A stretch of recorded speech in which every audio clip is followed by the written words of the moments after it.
ദൈവത്തിന് മഹത്വം. നമുക്ക് ഈ നല്ല ദിവസത്തിനും നല്ല സമയത്തിനുമായിട്ട് കർത്താവിന് നന്ദി പറയാം. വീണ്ടും കർത്താവ് നമുക്കൊരു ദിവസം ദാനമായി തന്നു. ദൈവത്തിന് മാറ്റമില്ലാത്ത വചനമായിട്ട് ഇരിപ്പാൻ നമുക്ക് കർത്താവ് ഭാഗ്യം തന്നു. നിങ്ങളുടെ കൂടിവരവുകളൊന്നും ഉപേക്ഷയായി വിചാരിക്കരുത്. ചെറിയ ആട്ടിൻകൂട്ടമേ ഭയപ്പെടേണ്ട, രാജാവ് തൻ്റെ രാജ്യം നിങ്ങൾക്ക് നൽകാൻ പ്രസാദിച്ചിരിക്കുന്നു. അതിലുപരിയായി 2-3 പേരുടെ നാമത്തിൽ ഒരുമിച്ച് ഒരുമനപ്പെട്ട് കൂടുന്നിടത്ത് അവരുടെ നടുവിൽ ഞാനുണ്ടെന്ന് കർത്താവ് വാഗ്ദത്തം ചെയ്തു. ദൈവത്തിൻ്റെ വാഗ്ദത്തങ്ങൾ എത്ര ഉണ്ടെങ്കിൽ അത് ക്രിസ്തുവിൽ ഉവ്വ് എന്നും ആമീൻ എന്നുമാണ്. കർത്താവ് വാഗ്ദത്തങ്ങൾ വിശ്വസിന് വാക്ക് മാറാത്തവനുമാണ്. കാരണം കർത്താവിൻ്റെ വചനം സ്വർഗത്തിൽ സ്ഥിരമായിരിക്കുന്നതാണ്. കർത്താവ് ബോഷ്ക്ക് പറയത്തില്ല. അപ്പം നമ്മളിൽ പലവിധമായിട്ടുള്ള പാപത്തിൻ്റെ പ്രമാണങ്ങൾ ഉള്ളതുകൊണ്ട് ഈ ദൈവവചനത്തിലേക്ക് നമ്മൾ തിരിയുകയാണ് വേണ്ടത്. വചനത്തിനോട് കൂട്ടുകയോ കുറയ്ക്കുകയോ ചെയ്യാതെ കേൾക്കുന്ന വചനം അത് എഴുതപ്പെട്ട ആത്മാവിൽ നമ്മളിൽ ജീവനായി ആ ജീവന് തടസ്സം നിൽക്കുന്ന കാര്യങ്ങൾ നമ്മളിൽ നിന്ന് നീക്കിക്കളയുകയാണ് വേണ്ടത്. അതാണ് ഒരുക്കപ്പെട്ട ഒരു ഹൃദയം എന്ന് പറയുന്നത്. അപ്പോൾ നമ്മൾ ദൈവവചനം കേൾക്കുന്ന വചനമൊന്നും നമുക്ക് ശിക്ഷാവിധിക്ക് കാരണമാകരുത്. കാരണം നമ്മൾ കേൾക്കുന്ന വചനങ്ങളൊക്കെ നമുക്ക് ന്യായവിധി ദിവസത്തിൽ കണക്ക് ബോധിപ്പിക്കണം. എന്നാൽ ഈ കേൾക്കുന്ന ഓരോ വചനങ്ങളും ഹൃദയത്തിൽ സംഗ്രഹിച്ച് മനസ്സ് പുതുക്കുന്ന ഒരു വ്യക്തിയെ സംബന്ധിച്ചിടത്തോളം ഓരോ വ്യക്തികളും നമ്മൾ ഓരോരുത്തരും ആ ദൈവിക തേജസ്സിലേക്ക് വളർന്നു വരുവാനൊക്കെ ഇടയായിത്തീരും. കാരണം കർത്താവിൻ്റെ വചനം അത് ജീവനും ചൈതന്യമുള്ളതാണ്. കർത്താവ് പറഞ്ഞാൽ നിങ്ങൾക്ക് ജീവൻ നൽകാനും സമൃദ്ധിയായി ജീവൻ നൽകാൻ നിത്യജീവൻ നൽകാനാണ് വന്നത്. അങ്ങനെയാണെങ്കിൽ ദൈവവചനത്തിൻ്റെ അനുസരണത്തിൽ കൂടി വീണ്ടും ജന്മം പ്രാപിച്ച ഒരു വ്യക്തി ജീവൻ്റെ സമൃദ്ധിയിലേക്ക് നയിക്കപ്പെടുന്നത് തുറമാനമായിട്ടുള്ള വചന കേൾവിയാലും അതിൻ്റെ അനുസരണത്താലുമാണ്. കാരണം വചനം പറയുന്ന വിശ്വാസം കേൾവിയാലും, കേൾവി ക്രിസ്തുവിൻ്റെ വചനത്താലും വരുന്നു. അപ്പോൾ കേൾക്കുന്ന വചനം നമ്മൾ അനുസരിക്കുമ്പോൾ, സാഹചര്യങ്ങളുടെ നടുവിൽ അനുസരിക്കുമ്പോഴാണ് ഒരു വ്യക്തിയിൽ ദൈവീ ജീവൻ്റെ സമൃദ്ധി ഉണ്ടാകുന്നത്, ആത്മാവിൻ്റെ ശക്തി ഉണ്ടാകുന്നത്, വിശുദ്ധി ഉണ്ടാകുന്നത്, ദൈവഹിതത്തിൽ അതിൻ്റെ ആഴങ്ങൾ ഗ്രഹിക്കാനൊക്കെ സാധിക്കുന്നത് വചനത്തിൻ്റെ അനുസരണത്തിലാണ്. അതുകൊണ്ട് അതിന് കേൾവിക്കായിട്ട് നമ്മൾ ഒരുക്കുക. നമ്മൾ ഈ ദിവസങ്ങളിൽ വെളിപ്പാട് പുസ്തകമാണ് നമ്മൾ ധ്യാനിക്കുന്നത്. പ്രത്യേകിച്ച് വെളിപ്പാട് പുസ്തകത്തിൻ്റെ പ്രത്യേകത ബൈബിളിലെ അവസാനത്തെ പുസ്തകവും തുടക്കത്തിൽ ദൈവത്തിൻ്റെ മഹത്വം വെളിപ്പെടുത്തുന്നതും ഇതുവരെ കാണാത്തൊരു യേശുവിനെ അവിടെ മറന്നേക്ക് വെളിപ്പെടുത്തും നമുക്ക് കാണാനായിട്ട് സാധിക്കും.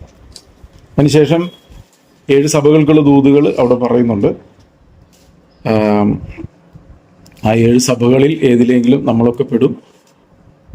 7 സഭകൾക്ക് ദൂത് എഴുതുന്ന കർത്താവ് അതിൻ്റെ അവസാനത്തിലൊക്കെ പറയുന്നത് ജയിക്കുന്നവൻ എന്ന് പറയുന്നുണ്ട്. ഒപ്പം തന്നെ ചെവിയുള്ളവൻ കേൾക്കട്ടെ എന്ന് പറയുന്നുണ്ട്. അപ്പം ചെവിയുള്ളവൻ കേട്ട് യഥാസ്ഥാനപ്പെട്ട് ജയിക്കുന്ന ഒരു അനുഭവത്തിലേക്ക് ഓരോരുത്തരും ആകണം എന്നുള്ളതാണ് ഈ പറയുന്നതുകൊണ്ട് അർത്ഥമാക്കുന്നത്.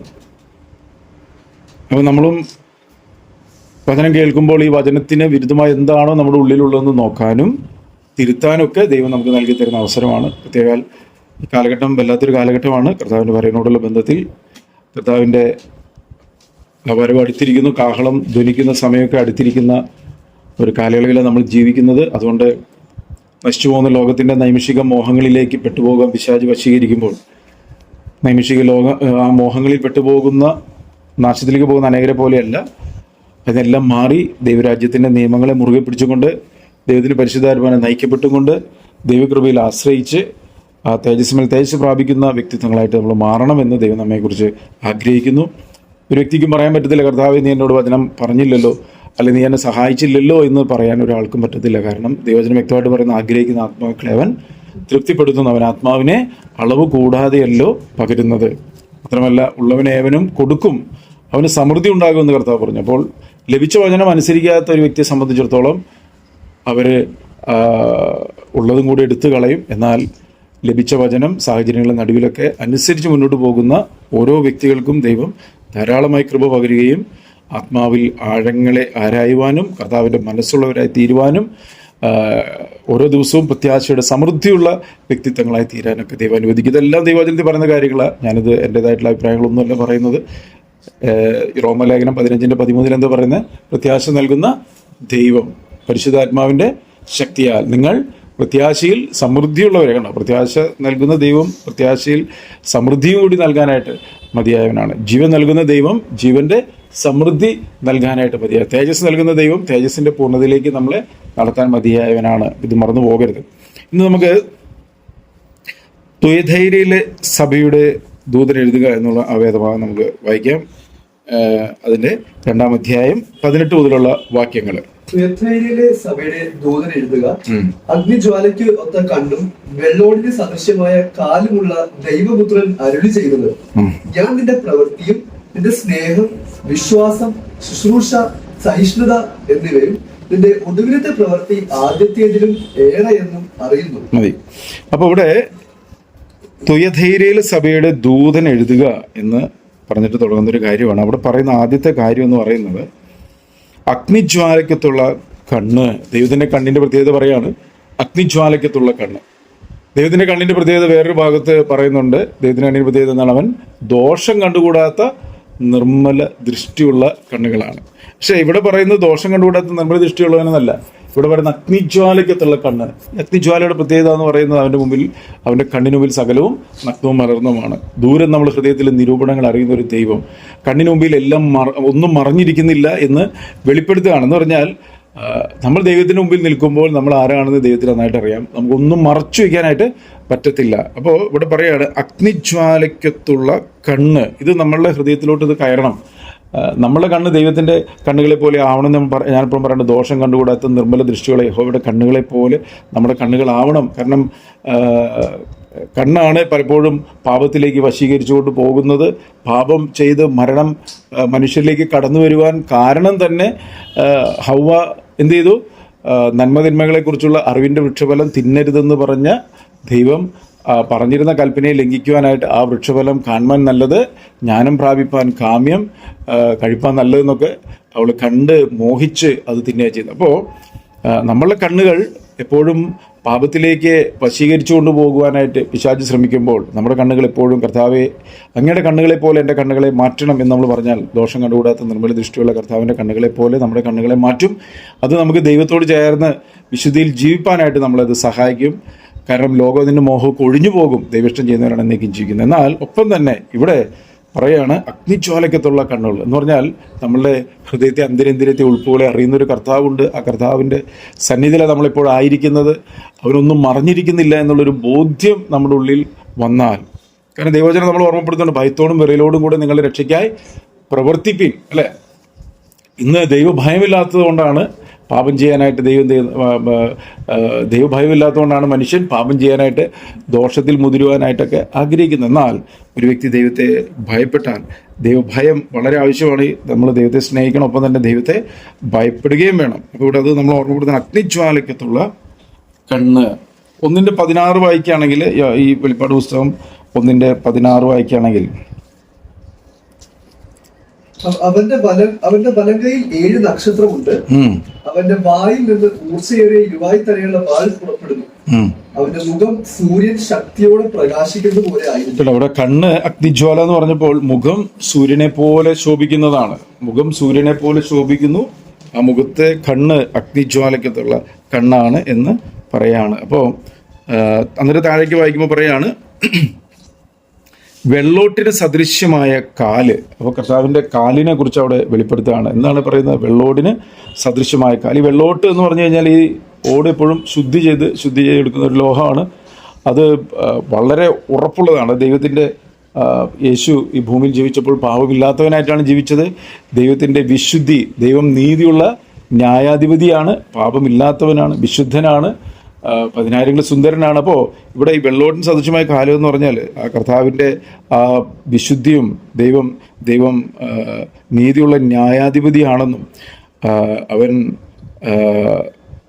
സകലത്തിനെയും വിധിക്കുമെന്നുള്ളൊരു ഒരു കാര്യം ഇവിടെ ഉറപ്പിക്കുകയാണ് ചെയ്യുന്നത്. ഇവിടെ പറയുകയാണ് വെള്ളോട്ടിന് സദൃശ്യമായ കാലുകളുള്ള ഈ എന്ന് പറഞ്ഞാൽ കർത്താവ് ഉറച്ച കാൽവെപ്പുകളോടെയാണ് കർത്താവ് ഓരോ കാര്യങ്ങൾ ചെയ്തിട്ടുള്ളത്. ഇതോടെ നമ്മളൊരു കാര്യം മനസ്സിലാക്കേണ്ട കാര്യം എന്ന് പറഞ്ഞാൽ, നമ്മളോട് പറയുന്നൊരു കാര്യമുണ്ട്, ഞാൻ നീയുമായി കാര്യം തീർക്കുന്ന നാളിൽ നിന്റെ കാൽ ഉറച്ചു നിൽക്കുമോ? മനസ്സിലായോ? ഇവിടെ പറയുന്നത് വെള്ളോട്ടിന് സദൃശ്യമായ കാല്. അപ്പം നമ്മൾക്ക് ഉറച്ചു നിൽക്കണമെങ്കിൽ നമ്മളും എന്ത് ചെയ്യണം? ദൈവനീതിക്കത്തോളം കാര്യങ്ങൾ നമ്മൾ ചെയ്തെങ്കിലേ ദൈവത്തിൻ്റെ സന്നിധി നമുക്ക് പ്രാഗൽഭ്യത്തോടെ നിൽക്കാനായിട്ട് സാധിക്കത്തുള്ളൂ. പുത്രനായ യേശു ഈ ഭൂമിയിൽ ജീവിച്ചപ്പോൾ എല്ലാം പിതാവിൻ്റെ ഇഷ്ടമാണ് നിവർത്തിച്ചത്. സകലത്തിലും പിതാവിൻ്റെ ഹിതം നിറവേറ്റി. എന്നിട്ട് അവിടെ പറഞ്ഞൊരു കാര്യമുണ്ട്, ഇവൻ എൻ്റെ പ്രിയപുത്രൻ, ഇവന് ഞാൻ പ്രസാദിച്ചിരിക്കുന്നു, ഇവന് ചെവി കൊടുപ്പിനെന്നാണ് പറഞ്ഞത്. അപ്പോൾ സകലത്തിലും കൃത്യതയോടുകൂടെ ചെയ്ത ആ കർത്താവ് ഇപ്പോൾ തേജസ്സുള്ള കർത്താവായിട്ട് ഇവിടെ വെളിപ്പെടുന്ന, അല്ലെങ്കിൽ യോഹന്നാൻ സ്നാപകനെ വെളിപ്പെട്ട യേശുവിനെ കുറിച്ച് പറയുന്ന കാര്യങ്ങളാണ് ഇപ്പോൾ നമ്മളിവിടെ കേൾക്കുന്നത്. അതിൽ ഒന്നാമത്തെ കാര്യമാണ് അഗ്നിജ്വാലയ്ക്കത്തുള്ള കണ്ണ്. പിന്നീട് പറയാണ് വെള്ളോട്ടിന് സദൃശ്യമായ കാലുകൾ ഉള്ള ദൈവപുത്രൻ അരുളി ചെയ്യുന്നു. ഈ 7 സഭയുടെ ദൂത് പറയുമ്പോൾ ഈ ദൈവപുത്രൻ എന്ന് ഇവരോട് മാത്രമേ പറഞ്ഞിട്ടുള്ളൂ. മറ്റോരോരുത്തരും ഓരോ കാര്യങ്ങൾ പറയുന്നുണ്ട്. ഇവിടെ ദൈവപുത്രൻ ദൈവം മനുഷ്യനായി ഈ ഭൂമിയിൽ അവതരിച്ചു, അല്ലേ? എന്തിനാ ദൈവം മനുഷ്യനായി ഭൂമിയിൽ അവതരിച്ചത്? എല്ലാവരും പാപം ചെയ്ത് ദൈവ തേജസ് ഇല്ലാത്തവരായപ്പോൾ പാപമില്ലാത്തവനായി യേശു കർത്താവ് ഈ ഭൂമിയിൽ ജനിച്ചു, അല്ലേ? അവന് യേശു എന്ന് പേർ വിളിച്ചു. അർത്ഥം നമുക്കറിയാം, അവൻ നമ്മുടെ പാപങ്ങൾ രക്ഷിപ്പാനിരിക്കൊണ്ട് അവനെ യേശു എന്ന് പേർ വിളിക്കും. അവൻ ഇമ്മാനുവേൽ എന്ന് പേർ വിളിക്കും. എന്താ അർത്ഥം? ദൈവം നമ്മോട് കൂടെ. അപ്പോൾ ആ ദൈവം നമ്മോട് കൂടെ, അതാണ് ഇവിടെ പറയുന്നത്. ദൈവപുത്രൻ അരുളി ചെയ്യുന്നത്, സാക്ഷാൽ ദൈവപുത്രൻ എന്ന് പറഞ്ഞാൽ ഇത് നമ്മൾ നോക്കുമ്പോൾ അവർ മനുഷ്യനായിട്ടാണ് കാണുന്നതെങ്കിലും ആ ദൈവത്തെ എല്ലാം വെടിഞ്ഞ് താണ ഭൂമിയിലേക്ക് ഇറങ്ങി വന്നവനാണ് ആര്? യേശു എന്ന് പറയുന്നത്. മനസ്സിലായോ? അപ്പോൾ ദൈവത്തെ എല്ലാം വെടിഞ്ഞ് ഈ ഭൂമിയിലേക്ക് ഇറങ്ങി വന്നത് എന്തിനാ? നമ്മളെ രക്ഷിക്കുവാൻ വേണ്ടി. താൻ സൃഷ്ടിച്ച മനുഷ്യൻ പാപം ചെയ്ത് നിത്യ നരകത്തിന് അർഹനായപ്പോൾ ആ നരകത്തിൽ നമ്മൾ രക്ഷിക്കുവാൻ വേണ്ടി പാപമില്ലാത്ത ഒരുവൻ പാപത്തിൻ്റെ ശിക്ഷയായ മരണത്തെ ഏറ്റെടുക്കണം. അതുകൊണ്ടാണ് എന്ത് ചെയ്തത്? ദൈവം മനുഷ്യനായി ഭൂമിയിൽ അവതരിച്ചത്. മാത്രമല്ല, ഈ ഭൂമിയിൽ എല്ലാവരും പാപം ചെയ്തുകൊണ്ട് ഒരു വ്യക്തിയെ കാണിച്ചു തരാനില്ല, അല്ലേ? മാതൃക കാണിച്ചു തരാൻ ആരും ഇല്ലാതിരുന്നപ്പോൾ സകലത്തിലും അവൻ നമുക്ക് മാതൃക വെച്ചേച്ചു പോയി, അവൻ്റെ കാൽ ചുവടുകളെ പിന്തുടരുവാൻ. മാത്രമല്ല, ആ 33 വയസ്സിൻ്റെ അവസാനത്തിൽ യേശു എന്ത് ചെയ്തു? നമ്മുടെ എല്ലാ പാപങ്ങളെ ചുമന്ന് നമുക്ക് പകരം മരിക്കുക മാത്രമല്ല, മരിച്ചു ഉയർത്തെഴുന്നേറ്റ് സ്വർഗാരോഹണം ചെയ്ത് സ്വർഗത്തിലേക്ക് പോയി. അപ്പോൾ ഇതൊക്കെ കാണിക്കുന്നത് നമ്മളും ഈ ദൈവപുത്രൻ കാണിച്ചെന്ന അതേ വഴിയിലൂടെ നമ്മളും സഞ്ചരിച്ച് നമ്മളും ഈ പിതാവിൻ്റെ സന്നിധിയിലേക്ക് എത്തിച്ചേരണമെന്ന് കാണിച്ചത്. അതാണ് ഇവിടെ പറയാണ് ഉള്ള ദൈവപുത്രൻ അരുളി ചെയ്യുന്നത്. ഇനി യോഹന്നാന്റെ സുവിശേഷത്തിൽ ഈ കാര്യം പറയുന്ന ഒരു വാക്ക് നമുക്ക് നോക്കാം. യോഹന്നാന്റെ സുവിശേഷം 10:36 വായിച്ചാൽ, യോഹന്നാന്റെ സുവിശേഷം അതിൻ്റെ 10:36 എന്ന് പറയണം. നോക്കിയേ, ഇവിടെ പറയാണ്, ഞാൻ ദൈവത്തിൻ്റെ പുത്രൻ. ഉണ്ടോ? യേശു പറയണം, ഞാൻ ദൈവത്തിൻ്റെ പുത്രൻ എന്ന് പറഞ്ഞതുകൊണ്ട് നിങ്ങൾ ദൈവദൂഷണം പറയുന്നു എന്ന് പിതാവ് വിശുദ്ധീകരിച്ച് ലോകത്തിൽ അയച്ചവനോട് നിങ്ങൾ പറയുന്നുവോ? മനസ്സിലായോ? യേശു പറഞ്ഞു ഞാൻ ദൈവത്തിൻ്റെ പുത്രനാണ്. അപ്പോൾ അത് അവർക്കത് അംഗീകരിക്കാൻ പറ്റുന്നില്ല. എന്നാൽ ഇവിടെ സഭയോട് 7 സഭകൾക്ക് ദൂത് എഴുതുമ്പോൾ എടുത്തു പറയാണ്, ആ യേശു കർത്താവ് പറഞ്ഞ അതേ വാക്ക് തന്നെ ഇവിടെ ഉദ്ധരിച്ചുകൊണ്ട് പറയാണ്, വെള്ളോട്ടിന് സദൃശ്യമായ കാലുകളുള്ള ദൈവപുത്രൻ അരുളി ചെയ്യുന്നത്. ഇനി അടുത്ത കാര്യം നോക്കൂ, ഞാൻ നിന്റെ പ്രവൃത്തി. ഇപ്പോൾ ഇത് നമ്മൾ മനസ്സിലാക്കേണ്ട ഒരു കാര്യം എന്ന് പറയുന്നത്, നമ്മളുടെ എല്ലാ പ്രവൃത്തികളും അറിയുന്ന ഒരു കർത്താവ്. പലപ്പോഴും നമ്മൾ ചിന്തിക്കുന്നത് നമ്മൾ ചെയ്യുന്നതൊന്നും ആരും കാണുന്നില്ല. കാരണം ഇതിൻ്റെ താഴേക്കൊക്കെ വായുമ്പോൾ അങ്ങനെയാണ്, പണ്ട് ചെയ്യുന്ന ആരും കാണുന്നില്ല എന്ന് വിചാരിച്ചുകൊണ്ട് പലതും ചെയ്ത് അതെല്ലാം വെളിപ്പെട്ട് വന്നതുണ്ട്. നമ്മുടെ ജീവിതത്തിൽ നമ്മളൊക്കെ പാപത്തിൽ, ദാവീദ് പറയുന്നുണ്ട്, പാപത്തിൽ എൻ്റെ അമ്മ എന്നെ ഗർഭം ധരിച്ചു. അപ്പോൾ പാപത്തിൽ ഗർഭം ധരിച്ചതുകൊണ്ട്, പാപത്തിൻ്റെ പ്രമാണങ്ങൾ ഉള്ളതുകൊണ്ട് പലപ്പോഴും ആ പാപത്തിൻ്റെ പ്രമാണങ്ങൾ പലപ്പോഴും പാപത്തിലേക്ക് വശീകരിച്ച് കൊണ്ടുപോകാനുള്ള സാധ്യതയൊക്കെയുണ്ട്. എന്നാൽ അവിടെയൊക്കെ ദൈവത്തിൻ്റെ പരിശുദ്ധാത്മാവ് നമ്മളെ ഓർമ്മപ്പെടുത്തും. ഓർമ്മപ്പെടുത്തും? നമ്മളെ കാണുന്നൊരു കണ്ണുണ്ട്. ആ ദൈവത്തിൻ്റെ കണ്ണിനെ മറച്ചു വെച്ചുകൊണ്ട് നമുക്കൊന്നും ചെയ്യാൻ പറ്റത്തില്ല എന്നുള്ളൊരു ബോധ്യം ഒരു വ്യക്തിയിലേക്ക് ദൈവം പകരുമ്പോഴാണ് എന്ത് സംഭവിക്കുന്നത്?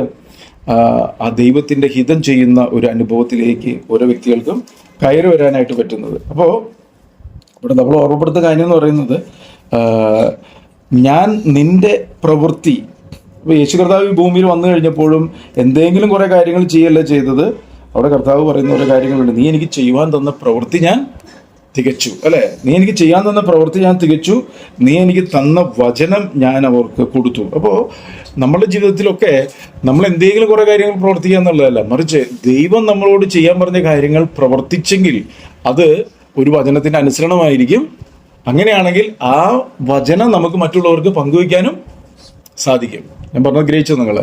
അതായത് യേശു ഭൂമിയിൽ ജീവിച്ചപ്പോൾ പിതാവ് പുത്രനോട് ചെയ്യാൻ പറഞ്ഞ കാര്യങ്ങളാണ് കൃത്യതയോടുകൂടെ ആര് ചെയ്തത്? പുത്രൻ നിവർത്തിച്ചത്. മനസ്സിലായോ? നീ എനിക്ക് ചെയ്യാൻ തന്ന പ്രവൃത്തി ഞാൻ തികച്ചു, നീ എനിക്ക് തന്ന വചനം ഞാൻ അവർക്ക് കൊടുത്തു. യോഹന്നാന്റെ സുവിശേഷം 17-ാം അധ്യായത്തിന്റെ 4-ാം വാക്യം ഒന്ന് വായിച്ചു നോക്കിയേ. നമ്മുടെ ജീവിതത്തിൽ നമ്മളിങ്ങനെ ആയിരിക്കണം, എന്തെങ്കിലും കുറേ കാര്യങ്ങൾ പ്രവർത്തിക്കുക എന്നുള്ളതല്ല. ഇന്ന് അങ്ങനെയാണ് ഒത്തിരി പേര് എന്തൊക്കെയോ കുറേ കാര്യങ്ങൾ ചെയ്യുന്നു. അങ്ങനെ ചെയ്ത വ്യക്തികളെ കുറിച്ചാണ് കർത്താവ് പറയുന്നത്, ഞാൻ നിങ്ങൾ ഒരു നാളും അറിഞ്ഞിട്ടില്ല. അപ്പം നമ്മളെപ്പോഴും യേശുവിനെ നോക്കണം. യേശു എങ്ങനെയാണ് അവിടെ ഓരോരോ കാര്യങ്ങൾ ചെയ്തത്? 17:4 ഒന്ന് വായിച്ച്. ഞാൻ ഭൂമിയിൽ നിന്നെ മഹത്വപ്പെടുത്തി, നീ എനിക്ക് ചെയ്യുവാൻ തന്ന പ്രവൃത്തി തികച്ചു. ഇതെന്തിനാ അങ്ങനെ പറഞ്ഞത്? എന്നിട്ട് ഇവിടെ നമ്മളോട് പറയാണ്, ഞാൻ നിന്റെ പ്രവൃത്തി കാണുന്നുണ്ട്. അപ്പോ നമ്മളും എന്തെങ്കിലും കുറെ കാര്യങ്ങൾ പ്രവർത്തിച്ചിട്ട് ദൈവത്തെ പ്രസാദിപ്പിക്കാൻ ആരും ചിന്തിക്കരുത്. ദൈവം എന്നോട് പറഞ്ഞ പ്രവൃത്തി, ദൈവം എന്നോട് പറഞ്ഞ കാര്യം, അതെങ്ങനെയാ ദൈവം നമ്മളോടൊരു കാര്യം പ്രവർത്തിക്കാൻ പറഞ്ഞത് എങ്ങനെയാ അറിയുന്നത്? ഒരു സാഹചര്യത്തിന് നടുവിൽ ദൈവത്തിന്റെ പരിശുദ്ധാത്മാവ് ദൈവവചനത്തെ ഓർമ്മപ്പെടുത്തും. ആ വചനത്തെയാണ് നമ്മൾ എന്ത് ചെയ്യേണ്ടത്? ആ സാഹചര്യത്തിന് നടുവിൽ പ്രവൃത്തിയായിട്ട് ചെയ്യേണ്ടത്. അങ്ങനെ വരുമ്പോഴാണ് യേശു നീ എനിക്ക് ചെയ്യുവാൻ തന്ന പ്രവൃത്തി ഞാൻ ചെയ്തു എന്ന് പറയുന്ന അതേ അനുഭവത്തിൽ നമ്മളുടെയും പ്രവൃത്തികളായിരിക്കത്തുള്ളൂ. അതിന്റെ 8-ാം വാക്യം ഒന്ന് വായിച്ച്. 17. നീ എനിക്ക് തന്ന വചനം ഞാൻ അവർക്ക് കൊടുത്തു, അവർ അത് കൈക്കൊണ്ടു. ഞാൻ നിന്റെ അടുക്കൽ നിന്ന് വന്നിരിക്കുന്നു എന്ന് സത്യമായിട്ട് അറിഞ്ഞു നീ എന്നെ അയച്ചു എന്ന് വിശ്വസിച്ചുമിരിക്കുന്നു. അപ്പൊ നമ്മുടെ ജീവിതത്തിലോ ദൈവം നമുക്ക് ചെയ്യുവാൻ തന്ന പ്രവൃത്തി അതൊരു വചനത്തിന്റെ അനുസരണത്തിൽ കൂടി എന്ത് ചെയ്യുന്നത്? പ്രവൃത്തി ഭാഗത്തിലേക്ക് വരുന്നത്. അങ്ങനെ ദൈവം ചെയ്യാൻ തന്ന പ്രവൃത്തി അഥവാ ഒരു വചനം നമ്മൾ അനുസരിച്ച് കഴിയുമ്പോൾ ആ വചനത്തെ നമുക്ക് മറ്റുള്ളവർക്ക് കൊടുക്കാനായിട്ട്, മറ്റുള്ളവർക്ക് പങ്കുവെക്കാനായിട്ട് ഒരു ബുദ്ധിമുട്ടുണ്ടാവില്ല. മാത്രമല്ല ആ വചനത്തിലൂടെ എന്ത് വ്യാപരിക്കും? ആ വചനത്തിൽ കൂടി ദൈവിക ജീവൻ വ്യാപരിക്കും. ഇങ്ങനെയാണ് നമ്മളും നമ്മളുടെ ജീവിതത്തിലും ഡേ ടു ഡേ ലൈഫിൽ ഓരോ കാര്യങ്ങൾ ചെയ്യേണ്ടത്. അല്ലാതെ എന്തെങ്കിലും കുറെ കാര്യങ്ങൾ ചെയ്യാന്നുള്ളതല്ല. കർത്താവ് എനിക്ക് ചെയ്യാൻ തന്ന പ്രവൃത്തിയുണ്ട്. ആ പ്രവൃത്തി ദൈവവചനത്തിന്റെ അനുസരണത്തിൽ കൂടി കൃത്യതയോടുകൂടെ നിവർത്തിക്കുമ്പോൾ ആ വചനം നമ്മളിൽ ജീവനായി തീരുകയും നമ്മൾക്ക് മറ്റുള്ളവരിലേക്ക് ആ വചനത്തെ ജീവനായിട്ട് പങ്കുവെക്കാനും സാധിക്കും. ഇതാണ് യേശു കർത്താവ് ചെയ്തത്. അതുകൊണ്ടാണ് യേശു കർത്താവ് വചനം പറഞ്ഞപ്പോൾ അവരെല്ലാം പറഞ്ഞു, അവൻ ഞങ്ങൾ ശാസ്ത്രിമാരെ പോലെ പരീശന്മാരെ പോലെയല്ല, അവൻ അധികാരമുള്ളവനായിട്ടാണ് വചനം പങ്കുവെച്ചത്. എന്താ കാരണം? അത് കൃത്യതയോടുകൂടെ പിതാവിനെ അനുസരിച്ച് വചനത്തിന്റെ ആ ജീവൻ, ഓരോരോ വചനവും വചനം ജഡമായി തീർന്ന് കൃപയും സത്യവും നിറഞ്ഞവനെ നമ്മുടെ ഇടയിൽ പാർത്തു. ആ യേശുവിന്റെ വചനത്തിന്റെ ജീവനാണ് എന്ത് ചെയ്യുന്നത്? വെളിപ്പെട്ട് വരുന്നത്. നമ്മളുടെ വ്യക്തി ജീവിതത്തിലും ഓരോരോ വചനവും ഇതുപോലെ അനുസരിച്ച് ജീവനായാൽ നമ്മളുടെ ഓരോ പ്രവൃത്തികൾക്കും ദൈവസന്നിധിയിൽ പ്രതിഫലം കിട്ടും. അല്ലെ? കർത്താവ് പറഞ്ഞില്ലേ, ഇതാ ഞാൻ വേഗത്തിൽ വരുന്നു, ഓരോരുത്തരെ അവന്റെ പ്രവൃത്തികൾക്ക് തക്കവണ്ണം പ്രതിഫലം കൊടുക്കുവാൻ എൻ്റെ പക്കൽ. അപ്പൊ നമ്മുടെ ജീവിതത്തിൽ ഈ വചനമൊക്കെ കേൾക്കുമ്പോൾ നമ്മുടെ ജീവിതത്തിലേക്ക് നോക്കുക. നമ്മൾ ഈ പറയുന്ന ഒരു അനുഭവത്തിലാണോ ഞാൻ കാര്യങ്ങൾ ചെയ്യുന്നത്? കർത്താവിന് എന്തുകൊണ്ടാണ് ചെയ്യുന്നത്? അത് കർത്താവ് പറഞ്ഞ കാര്യം കൃത്യതയോടുകൂടെയാണോ ഞാൻ ചെയ്യുന്നത്? അത് എൻ്റെതായിട്ടുള്ള ഇഷ്ടങ്ങളിൽ കുറെ കാര്യങ്ങൾ ചെയ്തിട്ട് അതിന് ഞാൻ ദൈവം എന്നോട് പറഞ്ഞതാണെന്നുള്ള രീതിയിലാണോ ചെയ്യുന്നത്? അപ്പൊ നമുക്ക് ചിലപ്പോൾ പലപ്പോഴും കാര്യങ്ങളെ ഗ്രഹിക്കാൻ പറ്റത്തില്ല ഒരു സാഹചര്യം, അല്ലേ? അപ്പൊ നമ്മൾ എന്ത് ചെയ്യണം? നമ്മൾ പറഞ്ഞു, കർത്താവേ നീ എനിക്ക് ചെയ്യാൻ തന്ന പ്രവൃത്തി നീ കൃത്യതയോടുകൂടി ചെയ്തു. പിതാവ് ചെയ്യാൻ തന്ന പ്രവൃത്തി കൃത്യതയോടുകൂടി ചെയ്ത പുത്രനെ പോലെ കർത്താവ് ഓരോ ദിവസവും എനിക്ക് ചെയ്യാൻ തന്ന പ്രവൃത്തികൾ അത് കൃത്യതയോടുകൂടി ചെയ്യാൻ എന്നെ അങ്ങ് സഹായിക്കണമേ എന്ന് പറയണം. കാരണം അങ്ങനെ നമ്മൾ കൃത്യതയോടുകൂടി ചെയ്താലേ നമുക്ക് ഈ വെള്ളോട്ടിന് സദൃശ്യമായ കാലുകളുള്ള യേശുവിനെ പോലെ എന്ന് പറയുന്ന പോലെ നമുക്കും ദൈവസന്നിധിയിൽ ഉറച്ചു നിൽക്കാൻ പറ്റത്തുള്ളൂ. ഈ വെള്ളോട്ട് എങ്ങനെയാ ചെയ്യുന്നത്? ശുദ്ധി ചെയ്താണ് അത് അങ്ങനെയായത്. യേശു കർത്താവ് അങ്ങനെയാണ് ഈ പറയുന്ന പോലെ വെള്ളോട്ട് സജ്ജമായ കാലുകളുള്ള യേശുവായി തീർന്ന എങ്ങനെയാണ്? അത് തൻ്റെ ജീവിതത്തിൽ പുത്രനെങ്കിലും താൻ അനുഭവിച്ച കഷ്ടങ്ങളാൽ അനുസരണം പഠിച്ച് തികഞ്ഞവനായി തന്നെ അനുസരിക്കുന്നവർക്കും നിത്യരക്ഷയുടെ കാരണഭൂതനായി തീർന്നു. അപ്പം നമ്മളുടെ ജീവിതത്തിലും പ്രാഗൽഭ്യത്തോടെ നിൽക്കാൻ തക്കവണ്ണം നമ്മൾ ഒരുങ്ങണമെങ്കിൽ നമ്മളുടെ പ്രവൃത്തി ദൈവസന്നിധിയിൽ പ്രാഗൽഭ്യമുള്ളതായിരിക്കണം എന്ന് നമ്മൾ മറന്നു പോകരുത്. വചനം കേൾക്കുമ്പോൾ തന്നെ നമ്മൾ എന്ത് ചെയ്യണം? ദൈവസന്നിധി നമ്മളെ സമർപ്പിക്കണം. കർത്താവേ അങ്ങയുടെ ഹിതപ്രകാരം ഓരോ കാര്യങ്ങൾ ചെയ്യുവാൻ അങ്ങനെ സഹായിക്കണമേ നമ്മൾ എന്ത് ചെയ്യണം? പ്രാർത്ഥിക്കണം. അടുത്തത്, നിന്റെ പ്രവൃത്തി കഴിഞ്ഞിട്ട് നിന്റെ സ്നേഹം കേട്ടോ. ഈ സഭയോട് പറയാണ് നിന്റെ സ്നേഹം. അപ്പോൾ നമുക്കും നമ്മളുടെ ഉള്ളിലെല്ലാം സ്നേഹമുണ്ടെന്ന് ഞാൻ എപ്പോഴും പറയാറുണ്ട്. പക്ഷേ യഥാർത്ഥത്തിൽ ഒരു ദൈവ പൈതലിന് വേണ്ട, ഒരു വീണ്ടും ജന്മം പ്രാപിച്ച ഒരു ദൈവ പൈതലിന് വേണ്ട സ്നേഹം എന്ന് പറയുന്നത് എന്ത് സ്നേഹമാണ്? എന്ത് സ്നേഹം നമ്മുടെ ഉള്ളിൽ വേണ്ടത്? നമ്മുടെ ഉള്ളിൽ വേണ്ട സ്നേഹം എന്തുവാ? നമ്മുടെ ഉള്ളിൽ വേണ്ട സ്നേഹം അഗാപ്പെ സ്നേഹമാണ്. അഗാപ്പെ സ്നേഹത്തിന്റെ പ്രത്യേകത എന്തുവാ? അത് പരിധികളില്ലാതെ,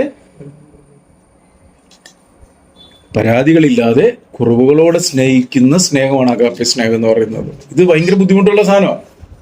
കാരണം റോമാലേഖനത്തിൽ അത് വ്യക്തമായിട്ട് പറയുന്നുണ്ട്. ദൈവത്തിന്റെ സ്നേഹം ആണോ നമുക്ക് നൽകപ്പെട്ട പരിശുദ്ധാത്മാവിനാൽ നമ്മുടെ ഹൃദയങ്ങളിൽ പകർന്നിരിക്കും. അപ്പോൾ ആ പകരപ്പെട്ട സ്നേഹം നമ്മുടെ ഉള്ളിലുണ്ടെങ്കിൽ മാത്രമേ നമുക്ക് കുറവുകളോടെ മറ്റുള്ളവരെ സ്നേഹിക്കാൻ പറ്റത്തുള്ളൂ. നിങ്ങളെ സ്നേഹിക്കുന്നവരെ നിങ്ങൾ സ്നേഹിച്ചാൽ അതുകൊണ്ട് എന്ത് പ്രയോജനമുള്ളത്? ജാതികളും അങ്ങനെ ചെയ്യുന്നില്ലയോ? പലപ്പോഴും നമുക്ക് നമ്മുടെ ഉള്ളിലൊക്കെ ഈ നീരസവും കയ്പും പിണക്കവും പകയുടെയൊക്കെ സ്വാധീനങ്ങളൊക്കെ ഇപ്പോഴും ഇവിടെ കിടപ്പുണ്ട്. മറവിടത്തിൽ മറഞ്ഞു കിടപ്പുണ്ട്, അല്ലേ? ഉദരത്തിന്റെ അറകളിലൊക്കെ ഇത് കിടപ്പുണ്ട്. വചനം പറയുന്നില്ല, മനുഷ്യരുടെ ആത്മാവ് യഹോവയുടെ ദീപം, അത് ഉദരത്തിന്റെ അറകളെ ശോധന ചെയ്യുന്നു എന്ന് പറഞ്ഞാൽ നമ്മുടെ അകത്തൊക്കെ ഈ പ്രമാണങ്ങൾ കിടപ്പുണ്ട്. അപ്പോൾ പല സാഹചര്യങ്ങളുടെ നടുവിലും നമുക്ക് പലപ്പോഴും ദോഷത്തിന് ദോഷവും ശകാരത്തിന് ശകാരവും പകരം ചെയ്യാനുള്ളൊരു പ്രവണതയാണ് നമ്മുടെ ഉള്ളിലുള്ളത്. അതാരും പഠിപ്പിക്കണ്ട.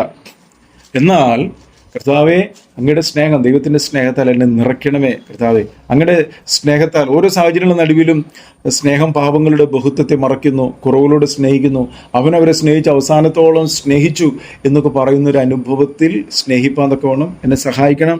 അതിന് തടസ്സം നിൽക്കുന്ന എൻ്റെ ഉള്ളിൽ മറഞ്ഞു കിടക്കുന്ന എല്ലാ കയ്പും പകയും വെറുപ്പും അസൂയയും നീരസവും ഹൃദയ കാഠിന്യങ്ങളൊക്കെ കർത്താവ് എടുത്തു മാറ്റി ദൈവസ്നേഹം എന്നിൽ നിറയുവാൻ കർത്താവ് എന്നെ സഹായിക്കണം. കാരണം ആ സ്നേഹത്തിന്റെ പ്രത്യേകത എന്താണെന്ന് ഇവിടെ വെളിപ്പാട് പുസ്തകത്തിൽ സഭയോട് പറയുമ്പോൾ ഇതിനു മുമ്പ് ലേഖനങ്ങളിൽ ഈ സ്നേഹത്തെക്കുറിച്ചൊക്കെ അപ്പസ്തലൻ വെളിപ്പെടുത്തിയിട്ടുണ്ട്. എങ്ങനെ വെളിപ്പെടുത്തിയിട്ടുണ്ട്? ആത്മാവിനാൽ അത് വെളിപ്പെടുത്തിയിട്ടുണ്ട്, അല്ലേ? അതുകൊണ്ടാണ് കൊരിന്ത്യ ലേഖനം 13-ാം അധ്യായത്തിൽ സ്നേഹത്തിന്റെ ആ ഡെഫിനിഷൻ വ്യക്തമായിട്ട് തന്നിട്ടുണ്ട്. എന്ത് ചെയ്യുന്നു? സ്നേഹത്തെ കുറിച്ച് എന്താ പറയുന്നത്? സ്നേഹം നിഗളിക്കുന്നില്ല, സ്നേഹം ചീർക്കുന്നില്ല, സ്നേഹം അയോഗ്യമായി നടക്കുന്നില്ല, ദോഷം കടക്കിടുന്നില്ല, അല്ലെ? എല്ലാം ക്ഷമിക്കുന്നു, എല്ലാം മറക്കുന്നു, എല്ലാം പൊറുക്കുന്നു. എന്നിട്ട് ആ അധ്യായം തീരുമ്പോൾ എന്താ പറയുന്നത്? ആകയാൽ വിശ്വാസം, പ്രത്യാശ, സ്നേഹം, ഇവ മൂന്നും നിലനിൽക്കുന്നു, ഇവയിൽ വലുതോ സ്നേഹം തന്നെ. എന്നിട്ട് 14-ാം അധ്യായം തുടങ്ങുമ്പോൾ പറയാണ് സ്നേഹം ആചരിപ്പാൻ ഉത്സാഹിപ്പീൻ. അപ്പൊ എന്താ പറഞ്ഞതിനർത്ഥം? വിശ്വാസം, പ്രത്യാശ, സ്നേഹം ഇത് മുഴുവൻ നിലനിൽക്കുന്നതാണ്. നിത്യതയിലേക്കുള്ള ഒരു നിത്യതയിൽ ദൈവത്തോടു കൂടെ വസിക്കേണ്ടുന്ന ഒരു വ്യക്തിയെ ഒരുക്കിയെടുക്കുന്ന ഒരു കാര്യമായി പറയുന്നത്. മനസ്സിലായോ? വിശ്വാസം എന്ന് പറഞ്ഞാൽ എന്തിനാ? വിശ്വാസം എന്തുവാ? ആ കർത്താവ് വരും, അല്ലെ? കർത്താവ് എനിക്കൊരു ഭവനം ഒരുക്കുന്നു, ആ ഭവനത്തിലോട്ട് എന്നെ ചേർപ്പാൻ കർത്താവ് വരും, അല്ലെ? അതാണ് ആകയാൽ വിശ്വാസം. യേശു കർത്താവ് പറഞ്ഞില്ലേ, എൻ്റെ പിതാവിൻ്റെ ഭവനത്തിൽ അനേകം വാസസ്ഥലങ്ങളില്ലെങ്കിൽ ഞാൻ നിങ്ങളോട് പറയും, ഞാൻ നിങ്ങൾക്ക് ഭവനം ഒരുക്കാൻ വേണ്ടി പോകുന്നു, നിങ്ങൾക്ക് ഒരു ഭവനം ഒരുക്കിയാൽ ഞാൻ നിങ്ങളെ ചേർപ്പാൻ വരും. അതാണ് വിശ്വാസം. ആ വിശ്വാസത്തിനൊത്തവണ്ണമാണ് നമ്മൾ എന്ത് ചെയ്യുന്നത്? ജീവിതത്തെ ക്രമപ്പെടുത്തും. നമുക്ക് കുറവുകളുണ്ട്, പ്രശ്നങ്ങളുണ്ട്, പ്രയാസങ്ങളുണ്ട്. എന്നാൽ അതൊക്കെ നശിച്ചു പോകാത്തൊരു നിത്യഭവനത്തിലേക്ക് എന്നെ പ്രവേശിപ്പിക്കുവാനുള്ള ഒരുക്കങ്ങളിലേക്കാണ് അതെല്ലാം നടത്തുന്നുള്ളൊരു ബോധ്യം. അതാണ് വിശ്വാസം എന്ന് പറയുന്നത്.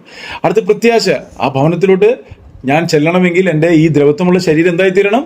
തേജസ്കരിക്കപ്പെട്ട ഒരു ശരീരമായിട്ട് തീരണം. അങ്ങനെയാണെങ്കിൽ വചനാനുസരണത്തിൽ കൂടി ഈ ജീവിച്ചിരിക്കുന്ന കാലയളവിൽ ഞാൻ വചനം അനുസരിച്ച് തേജസ്മേൽ തേജസ് പ്രാപിച്ച് അതിനായിട്ട് ഒരുങ്ങണം. അങ്ങനെ ഈ ഒരു ബോധ്യമുള്ള ഒരു വ്യക്തി ഈ ഒരു ഒരുക്കത്തിൻ്റെ ഇടയിൽ അവനിൽ നിറയുന്ന ഒന്നാണ് എന്ത്? പരിശുദ്ധാത്മാവിനാലുള്ള സ്നേഹം എന്ന് പറയുന്നത്. അതാണ് സ്നേഹം.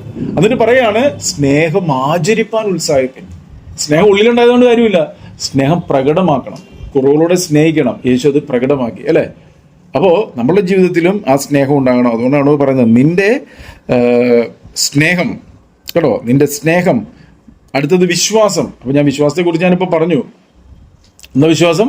ആശിക്കുന്നതിലുറപ്പും കാണാത്ത കാര്യങ്ങൾ നിശ്ചയം. എന്തോ നമ്മൾ ആശിക്കുന്നത്? ദൈവം നമുക്കാരും നിത്യഭാവന ഒരുക്കുന്നുണ്ട്.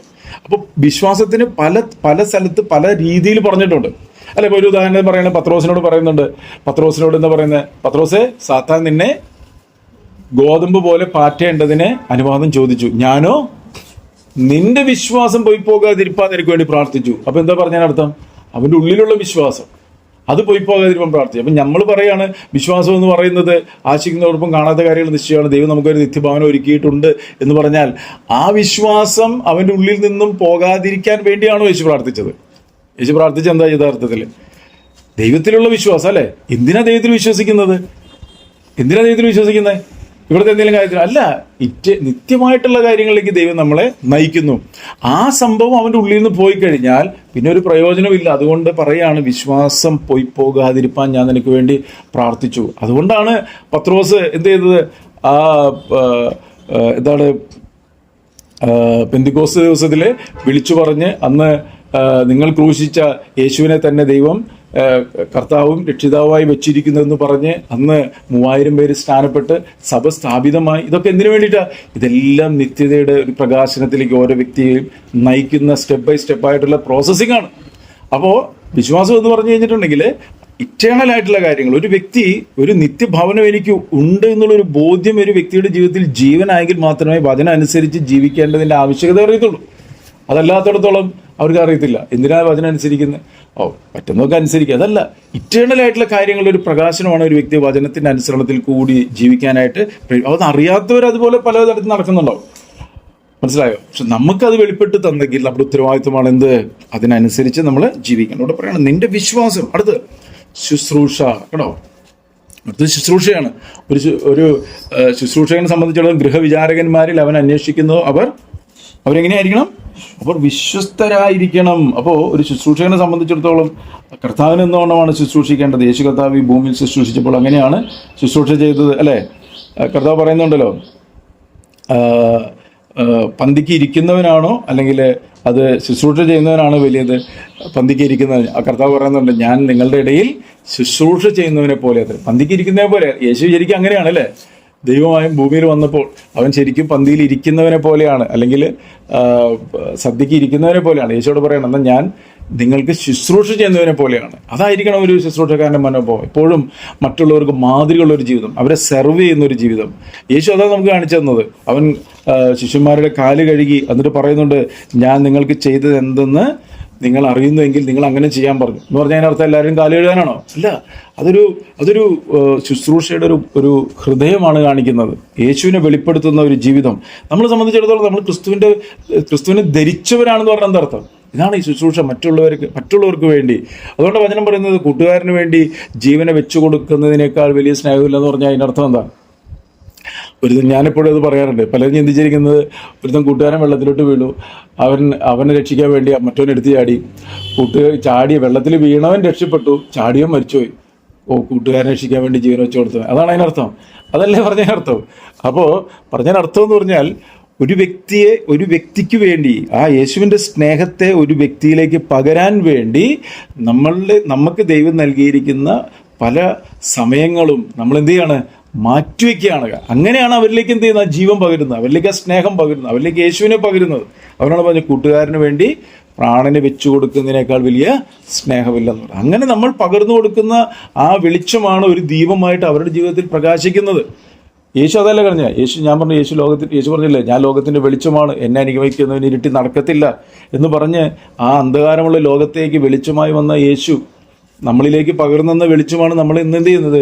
ഈ ലോകത്തിൽ, അന്ധകാരമുള്ള ലോകത്തിൽ, വക്രതയും കോട്ടമുള്ള ഒരു തലമുറയുടെ നടുവിൽ നമ്മൾ അനിന്യരും പരമാർത്ഥികളും ദൈവത്തിൻ്റെ നിഷ്കളങ്ക മക്കളായി ഈ ലോകത്തിൽ ജീവന്റെ വചനം പ്രമാണിച്ച് എല്ലാം പിറുപിറുപ്പും വാദവും കൂടാതെ ചെയ്ത് ജ്യോതിസുകളെ പോലെ പ്രകാശിപ്പാൻ നമ്മളെ സഹായിക്കുന്നതിൻ്റെ കാരണം എന്താ? യേശുക്രിസ്തുവിലുള്ള വിശ്വാസത്താൽ, വചനത്തിൻ്റെ അനുസരണത്താൽ ആ വിളക്ക് നമ്മളകത്ത് കത്തി, അല്ലേ? ആ വിളക്ക് നമ്മളിൽ കത്തിയത് കൊണ്ട് ആ വെളിച്ചം നമ്മൾ മറ്റുള്ളവരിലേക്ക് പകർന്നു കൊടുക്കുന്നതിനെയാണ് എന്ത് പറയുന്നത്? ഈ കൂട്ടുകാരന് വേണ്ടി സ്നേഹം വെച്ചു കൊടുക്കുക, പ്രാണനെ വെച്ചു കൊടുക്കുക എന്ന് പറയുന്നത്. അപ്പോൾ ഇവിടെ പറയാണ് നിന്റെ ശുശ്രൂഷ എന്ന് പറയുന്നത് നമ്മൾ ചിന്തിക്കുന്ന പോലെ എന്തെങ്കിലും കുറേ കാര്യങ്ങൾ ചെയ്യാന്നുള്ളത്, പുൾപിറ്റിൽ നിന്ന് പ്രസംഗിക്കുന്നതോ അല്ലെങ്കിൽ റോട്ടിൽ നിന്ന് ട്രാക്ട് കൊടുക്കുന്നതോ വീടാന്തരം കയറി സുവിശേഷം പറയുന്നതോ ചോറ് കൊടുക്കുന്നതോ ഹോസ്പിറ്റലിൽ പോയി ആളുകളെ കാണുന്നതല്ല ശുശ്രൂഷ എന്ന് പറയുന്നത്. ശുശ്രൂഷ എന്ന് പറയുന്നത് നമ്മളുടെ ഒരു മനോഭാവമാണ്, നമ്മളുടെ ഒരു സമർപ്പണമാണ്. നമ്മളെപ്പോഴും ആ കർത്താവിന് വേണ്ടി നമ്മളെ തന്നെ വെളിപ്പെടുത്തുന്ന, യേശുവിൻ്റെ സ്നേഹത്തെ കർത്താവ് അനുവദിച്ചിരുന്ന സാഹചര്യങ്ങളിൽ വെളിപ്പെടുത്തുന്നതാണ് ശുശ്രൂഷ എന്ന് പറയുന്നത്. എന്നിട്ട് പറയുന്നത് നിന്റെ ശുശ്രൂഷ. അടുത്ത് സഹിഷ്ണുത. കണ്ടോ, ഒരു വ്യക്തിക്ക്, ഒരു ദൈവവൈദ്യന് വേണ്ട ഏറ്റവും വലിയ കാര്യം എന്ന് പറയുന്നത് സഹിഷ്ണുതയാണ്, അല്ലേ? എങ്ങനെയാണ് സഹിഷ്ണുത ഉണ്ടാവുക?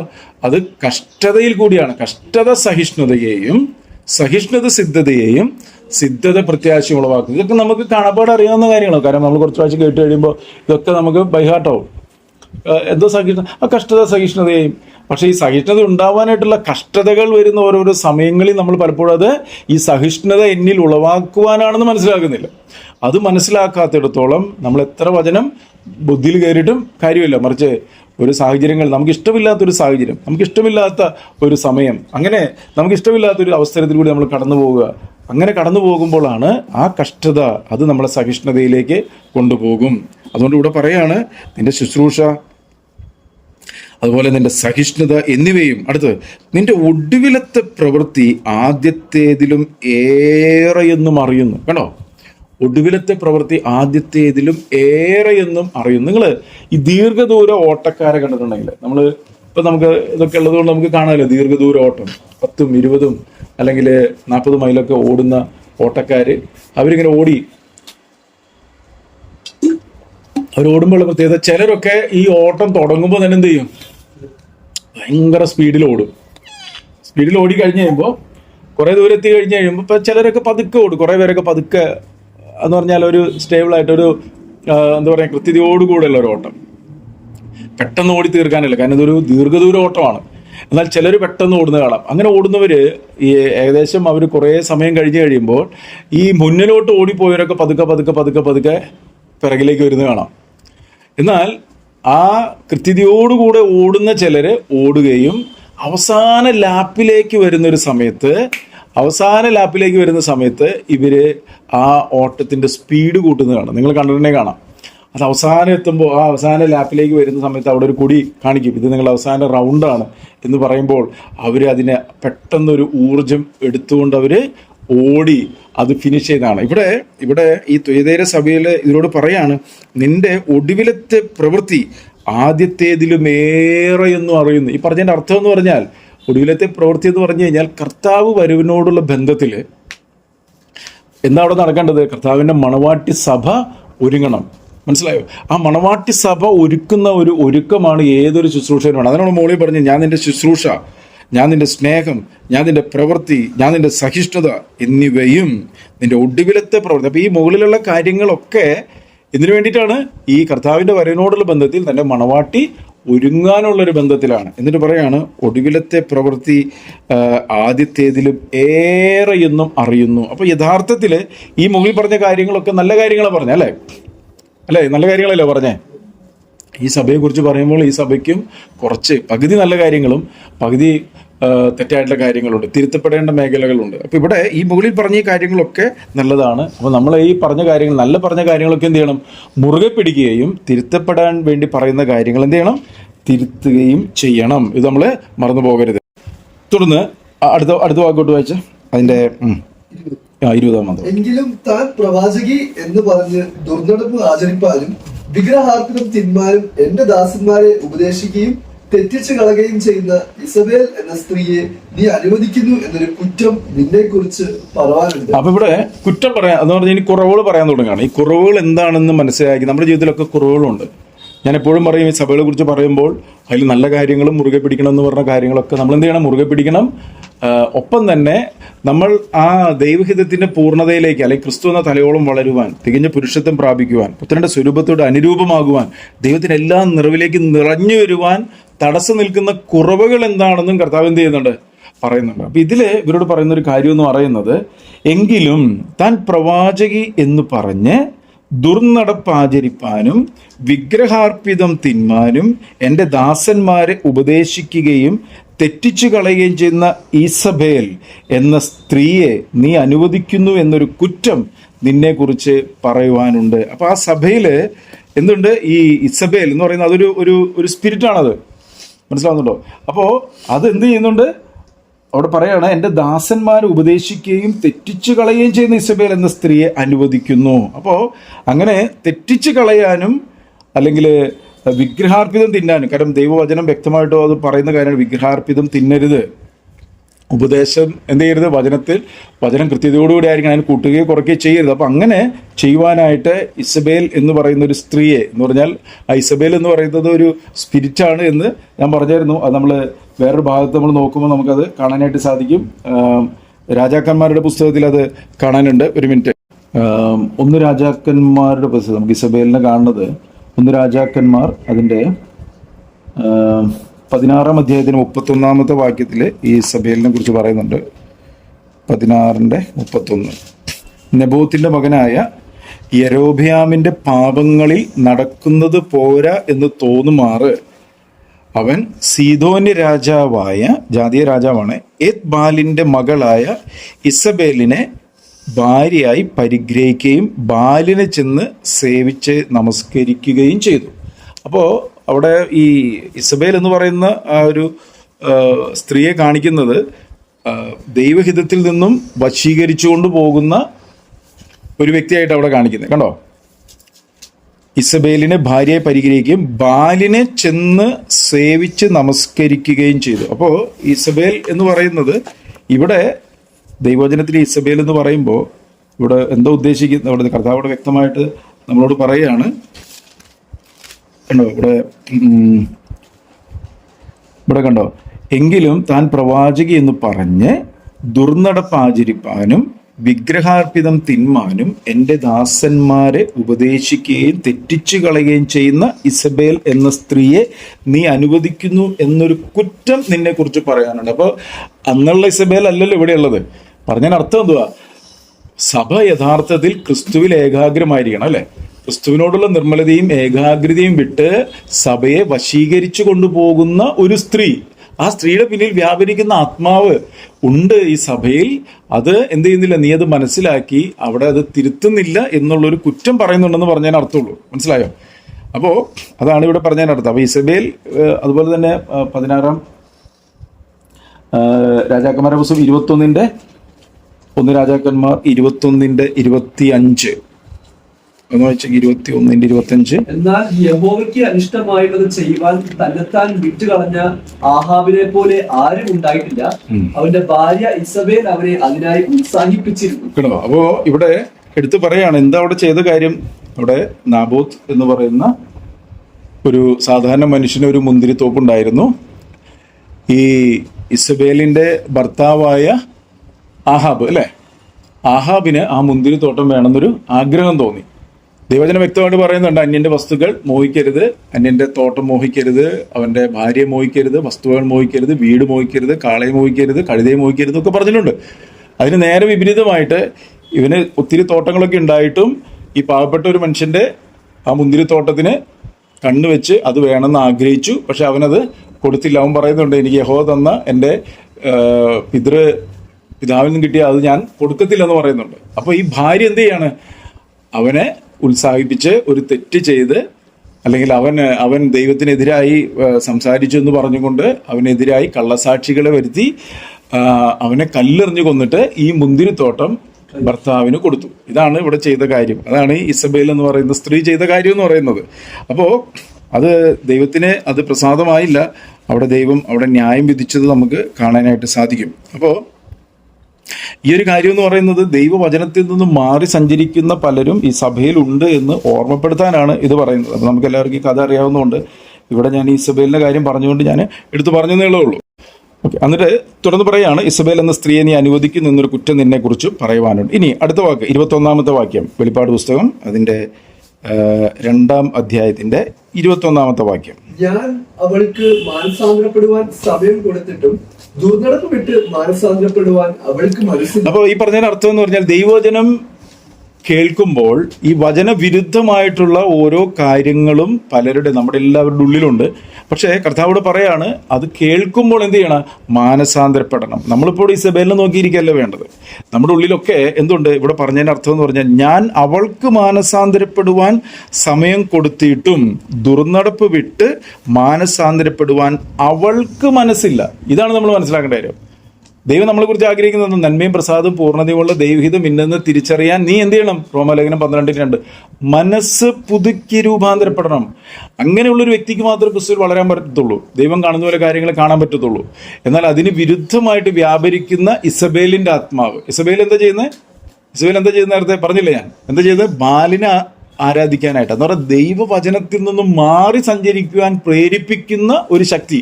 അതാണ് ഇസബേൽ എന്ന് പറയുന്നത്. അപ്പോൾ നമ്മുടെ എല്ലാവരുടെ ഉള്ളിലും ഇങ്ങനെയുള്ള സംഭവങ്ങളുണ്ടെങ്കിൽ കർത്താവ് പറയണം, മാനസാന്തരപ്പെടുവാനുള്ള ഒരു അവസരം കർത്താവ് നമുക്ക് തരിക, തിരുത്തുവാനുള്ള അവസരം തരിക, വിട്ടുപോരുവാനുള്ള അവസരം തരിക, അല്ലേ? കർത്താവ് പറയുന്നുണ്ട്, വിട്ടുപോരു, അശുദ്ധമായതൊന്നും തുടരുത്, അവരുടെ ഇടയിൽ നിൽക്കരുത്. അവിടെ നിന്നും വിട്ടുപോരാനായിട്ട് കർത്താവ് എന്ത് ചെയ്യാണ്? നമുക്ക് അവസരം തരികയാണ്. അതാണ് ഈ പറയുന്നത്. പക്ഷേ ഇവിടെ പറയാ, ദുർനടപ്പിട്ട് മാനസാന്തരപ്പെടുവാൻ അവൾക്ക് മനസ്സില്ല. അപ്പോൾ അതൊരു കൂട്ടരുടെ സ്വഭാവമാണത്. റിബലായിട്ട് സ്റ്റബേഡായിട്ട് നടക്കുന്ന ഒരു കൂട്ടരുടെ സ്വഭാവമാണ് അവിടെ വെളിപ്പെടുത്തുന്നത്. അത് ഈ സഭയിലെല്ലാം ഉണ്ട് എന്നാണ് ഈ പറഞ്ഞതിൻ്റെ അർത്ഥം. ഇനി അതിൻ്റെ 22-ാമത്തെ വാക്യം.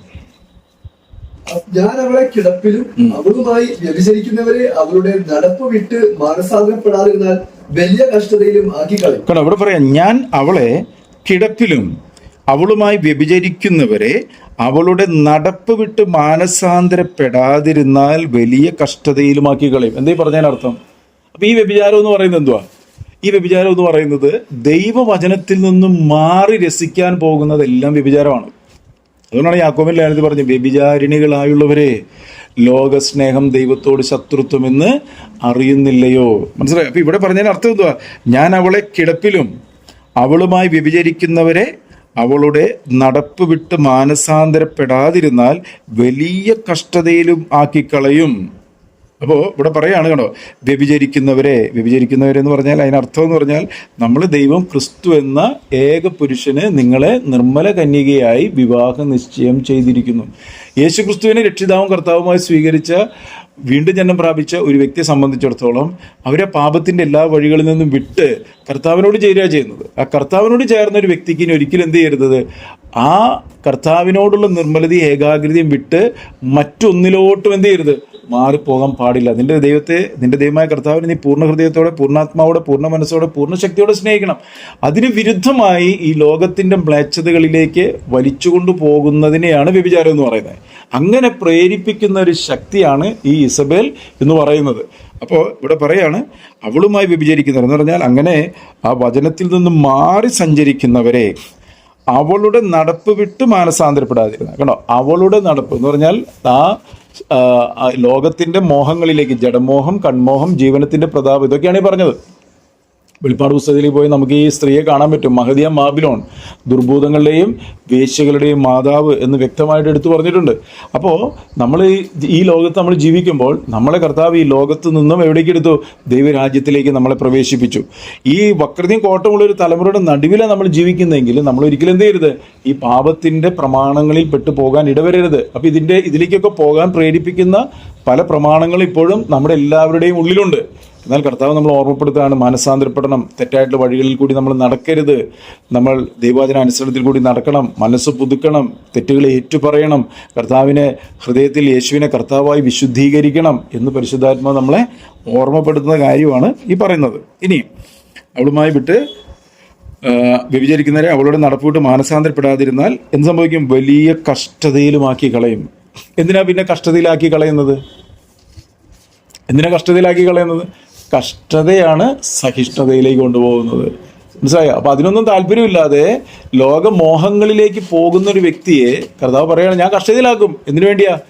അത് സഹിഷ്ണുത പഠിച്ച് ഒരുങ്ങാൻ വേണ്ടി. ബൈബിളിൽ നിങ്ങൾ കൊരിന്ത്യലേഖനമൊക്കെ വായിക്കുമ്പോൾ ഒക്കെ കാണാം ഇങ്ങനെയുള്ള പല സംഭവങ്ങൾ പല രീതിയിൽ കൂടിയൊക്കെ കടത്തിവിട്ടതൊക്കെ. ഇനി കഷ്ടതയിലാക്കിയ ഇനി അവളുടെ മക്കളെയും ഞാൻ എന്ത് ചെയ്യും, കൊന്നുകളയും. ഞാൻ ഉൾപ്പൂവുകളെയും ഹൃദയങ്ങളെയും ആരായുന്നവനെന്ന് സകല സഭകളും അറിയും. കേട്ടോ, എടുത്തു പറയാണ്, അവളുടെ മക്കളെയും ഞാൻ എന്ത് ചെയ്യും, കൊന്നുകളയും. ഈ പറഞ്ഞതിന് അർത്ഥം എന്തുവാ? ഇത് മോഹം ഗർഭം ധരിച്ച് പാപത്തെ പ്രസവിക്കുന്നു, പാപം ഒഴുത്തിട്ട് മരണത്തിലേക്ക് കൊണ്ടുപോകുന്നു. അപ്പൊ ഈ പറഞ്ഞതിന് അർത്ഥം എന്ന് പറഞ്ഞാൽ ഈ മക്കളെയും കൊന്നുകളയും എന്ന് പറഞ്ഞു കഴിഞ്ഞാൽ ന്യായവിധി ഇങ്ങനെ നടക്കുന്ന വ്യക്തികൾക്ക് എന്ത് വരുന്നുണ്ട്, ന്യായവിധി വരുന്നുണ്ട്. ഒരിക്കൽ മരണം, പിന്നെ ന്യായവിധി മനുഷ്യനായി പറഞ്ഞ എല്ലാവർക്കും പറഞ്ഞിരിക്കുന്നു. എന്നാൽ ദൈവവചനം പറയാണ്, ഇപ്പോൾ ക്രിസ്തുയേശുവിലുള്ളവർക്ക് ഒരു ശിക്ഷാവിധിയും ഇല്ല. അപ്പൊ ക്രിസ്തുയേശുവിലായിരിക്കുക എന്നുള്ളത് നമ്മുടെ ഉത്തരവാദിത്വമാണ്. ക്രിസ്തുയേശുവിൽ ആണെങ്കിൽ ഇരുട്ട് പിടിക്കത്തില്ല. ക്രിസ്തുയേശുവിൽ നിന്നും മാറുന്ന ഒരു വ്യക്തി എന്ത് ചെയ്യും, ഇരുള് പിടിക്കും. അതുകൊണ്ട് വെളിച്ചമുള്ളിടത്തോളം വെളിച്ചത്തിൽ നടക്കണം, ഇരുൾ നിങ്ങളെ പിടിക്കരുത് എന്ന് പറയുന്നത്. അപ്പൊ ഇവിടെ പറയാണ്, മാനസാന്തരപ്പെടാതെ അവളുമായി വ്യഭിചരിച്ച് പാപത്തിന്റെ നൈമിഷിക മോഹങ്ങളിലുള്ള ചിന്തകളിലും വഴികളിലൊക്കെ നടന്നാൽ, ഇവിടെ പറയാ അവളുടെ മക്കൾ എന്ന് പറഞ്ഞാൽ അത് പ്രൊഡ്യൂസ് ചെയ്യുന്ന സംഭവമാണ് ഈ പറയുന്നത്. മനസ്സിലായില്ലേ? ഇവളോട് കൂടെ നടക്കുമ്പോൾ, വചനവിരുദ്ധമായി നടക്കുമ്പോൾ അതിൽ നിന്നൊരു സംഭവം ഉണ്ടാവുന്നുണ്ട് ഇല്ലേ? മോഹം ഗർഭം ധരിച്ച് പാപത്തെ പ്രസവിക്കും, ഒരു സംഭവം ഉളവായി വരും. അങ്ങനെ വന്നു കഴിഞ്ഞാൽ അത് ദൈവത്തിന് പ്രയോജനമുള്ള വ്യക്തികളല്ല. അവരൊക്കെ എന്ത് ചെയ്യും, ദൈവം നീക്കിക്കളയും, ന്യായവിധിക്ക് അയക്കും, കൊന്നുകളയും എന്ന് വചനം ഓർമ്മപ്പെടുത്തുകയാണ്. ഇനി പറയാ, ഞാൻ ഉൾപ്പൂവുകളെയും ഹൃദയങ്ങളെയും ആരായുന്നവനെന്ന് സകല സഭയും അറിയും. കണ്ടോ, ഞാൻ ഉൾപ്പൂവുകളെയും ഹൃദയങ്ങളെയും ആരായുന്നവൻ. നമ്മൾ യെഹെസ്കേൽ പ്രവാചകന്റെ പുസ്തകം അതിൻ്റെ 9-ാം അധ്യായം, യെഹെസ്കേൽ പ്രവാചകന്റെ പുസ്തകം 9-ാം അധ്യായത്തിൻ്റെ 4 മുതലുള്ള വാക്യങ്ങളെന്ന് വായിച്ചേ. 4 തൊട്ട് 6 വരെ. 4 തൊട്ട് 6 വരെ.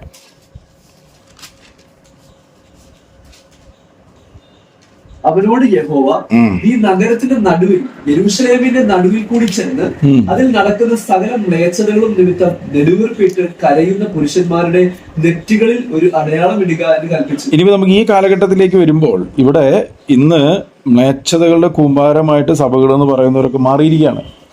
അപ്പൊ ഇവിടെ പറയാണ്, നീ നഗരത്തിന് നടുവിൽ യെരൂശലേമിന്റെ നടുവിൽ കൂടി ചെന്ന് അതിന്റെ നടക്കുന്ന സകല മ്ലേച്ഛതകൾ നിമിത്തം നെടുവീർപ്പിട്ട് കരയുന്ന പുരുഷന്മാരുടെ നെറ്റിയിൽ ഒരു അടയാളം എടുക്കുക എന്ന് പറഞ്ഞാൽ, കർത്താവിൻ്റെ സഭ എങ്ങനെ ആയിരിക്കണമെന്ന് മനസ്സിലാക്കി അതിന് ആ മണവാട്ടി സഭ ഒരുങ്ങുവാൻ ആഗ്രഹിക്കുകയും അതിനൊത്തോണം നടക്കുകയും ചെയ്യുന്നവരുടെ നെറ്റിയിൽ എന്ത് ചെയ്യണം?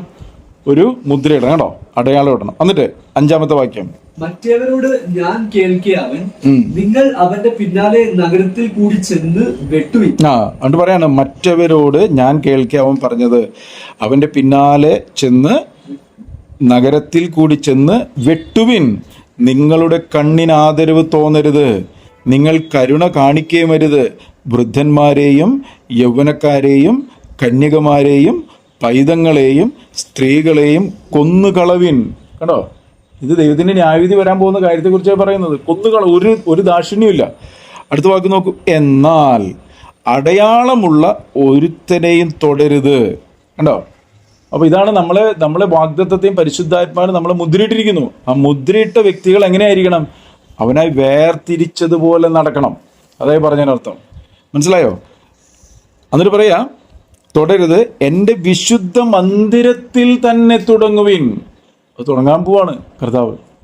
ന്യായവിധി ദൈവഭവനത്തിൽ ആരംഭിപ്പാൻ സമയമായല്ലോ. അത് നമ്മിൽ തുടങ്ങിയാൽ കർത്താവിൻ്റെ സുവിശേഷം അനുസരിക്കാത്തവൻ്റെ ഗതി എന്താകും? നീതിമാൻ പ്രയാസത്തോടെ രക്ഷപ്രാപിക്കുന്നുവെങ്കിൽ അഭക്തരുടെയും പാപികളുടെയും ഗതി എന്താകും? ഇതാ അവൻ ന്യായവിധിക്കായി സിംഹാസനം ഒരുക്കിയിരിക്കുന്നു, ഇതാ ന്യായാധിപതി വാതിൽക്കൽ എത്തിയിരിക്കുന്നു. കണ്ടോ, എവിടെ തുടങ്ങാൻ പറഞ്ഞേ? എൻ്റെ വിശുദ്ധ മന്ദിരത്തിൽ തുടങ്ങി. ഇതാണ് പത്രോസ് പറഞ്ഞത്, ന്യായവിധി ദൈവഭവനത്തിൽ ആരംഭിപ്പാൻ സമയമായല്ലോ. ആണോ? എന്നിട്ട് പറയാ, അങ്ങനെ അവർ ആലയത്തിന് മുമ്പിൽ ഉണ്ടായിരുന്ന മൂപ്പന്മാരുടെ ഇടയിൽ തുടങ്ങി. ആണോ? എവിടെ തുടങ്ങുന്നത്? മൂപ്പന്മാരുടെ ഇടയിൽ. അപ്പൊ മൂപ്പന്മാരുടെ ക്വാളിറ്റീസ് ഒക്കെ തിമോത്തിയോസിന് എഴുതിയ ലേഖനത്തിലും പത്രോസിന് എഴുതിയ ലേഖനത്തിലും ഒക്കെ പറഞ്ഞിട്ടുണ്ട്. ഈ ക്വാളിറ്റി ഇല്ലാത്ത മൂപ്പന്മാരെന്നുള്ള സീലടിച്ച് നടക്കുന്ന എല്ലാവരും എന്ത് സംഭവിക്കും? ന്യായവിധി വരും. അതിനുള്ള സമയം എടുത്തുകൊണ്ടിരിക്കുക. കാരണം കർത്താവിന്റെ വരവിനോടുള്ള ബന്ധത്തിൽ കർത്താവ് തന്നെ മണവാട്ടി സഭയെ ഒരുക്കുമ്പോൾ അതിനെതിരായി വ്യാപരിക്കുന്ന എല്ലാവരും കർത്താവ് എന്ത് ചെയ്യും? നീക്കിക്കളയും. അത് കർത്താവ് ചെയ്തിട്ടുള്ളത്. അത് ഈ പഴയ കാലങ്ങളിലൊക്കെ നടന്നിട്ടുണ്ട്, അത് ഇനിയും നടക്കും. 8:18 ഒന്ന് വായിച്ച്. അതേ പുസ്തകം ഹെസ്കേൽ 8:18. ആകയാൽ ഞാനും ക്രോധത്തോടെ പ്രവർത്തിക്കും, എന്റെ കണ്ണ് ആദരിക്കുകയില്ല, ഞാൻ കരുണ കാണിക്കുകയുമില്ല. അവർ അത്യുച്ചത്തിൽ എന്നോട് നിലവിളിച്ചാലും ഞാൻ അപേക്ഷ കേൾക്കയില്ല എന്ന് അരുളി ചെയ്തു. ഇവിടെ പറയാണ്, ആകയാൽ ഞാനും ക്രോധത്തോടെ പ്രവർത്തിക്കും, എന്റെ കണ്ണ് ആദരിക്കുകയില്ല, ഞാൻ കരുണ കാണിക്കുകയില്ല. അവർ അത്യുച്ചത്തിൽ എന്നോട് നിലവിളിച്ചാലും ഞാൻ അപേക്ഷ കേൾക്കുകയില്ല. കണ്ടോ? അപ്പോൾ ഈ ന്യായവിധി വന്നു കഴിയുമ്പോൾ അതിനാണ് കർത്താവ് പറയുന്നത്, ഇതാണ് സുപ്രസാദ സമയം, ഇതാണ് രക്ഷാദിവസം എന്ന് കർത്താവ് പറയുകയാണ്. ഇനി എന്തുകൊണ്ടാണ് ഇങ്ങനെ വരാൻ കാരണം? ഈ ഇസബേൽ എന്ന് പറയുന്ന സ്ത്രീ ചെയ്ത ആ കാര്യങ്ങളെ കുറിച്ച് നമ്മൾ മനസ്സിലാക്കുകയാണെങ്കിൽ ദൈവത്തിന്റെ സഭ വിശുദ്ധിയുള്ള സഭയാണ്, അല്ലേ? ആ വിശുദ്ധിക്ക് നിരക്കാത്ത രീതിയിൽ പല കാര്യങ്ങളും സഭയിൽ ചെയ്യുവാൻ വേണ്ടി പ്രേരിപ്പിച്ചു. അത് 7-ാം അധ്യായത്തിലേക്ക് വരികയാണെങ്കിൽ, 7 അധ്യായം, അതേ പുസ്തകം, അതിന്റെ 7-ാം അധ്യായത്തിന്റെ അതിന്റെ ഒന്നോട്ടൊന്ന് വായിക്കാവോ? യഹോവയുടെ അരുളപ്പാട് എനിക്കുണ്ടായിരുന്നാൽ, മനുഷ്യപുത്ര, യഹോവയായ കർത്താവ് ഇസ്രായേൽ ദേശത്തോട് ഇപ്രകാരം അരുളി ചെയ്യുന്നു, അവസാനം ദേശത്തിന്റെ 4 ഭാഗത്തും അവസാനം വന്നിരിക്കുന്നു. ഇപ്പോൾ നിനക്ക് അവസാനം വന്നിരിക്കുന്നു. ഞാൻ എന്റെ കോപം നിന്റെ മേൽ അയച്ച് നിന്റെ നടപ്പിന് തക്കവണ്ണം നിന്റെ ന്യായം വിധിച്ച് നിന്റെ സകല മ്ലേച്ഛതകൾക്കും നിന്നോട് പകരം ചെയ്യും. ദേശത്തിന്റെ 4 ഭാഗത്തും അവസാനം വന്നിരിക്കുന്നു.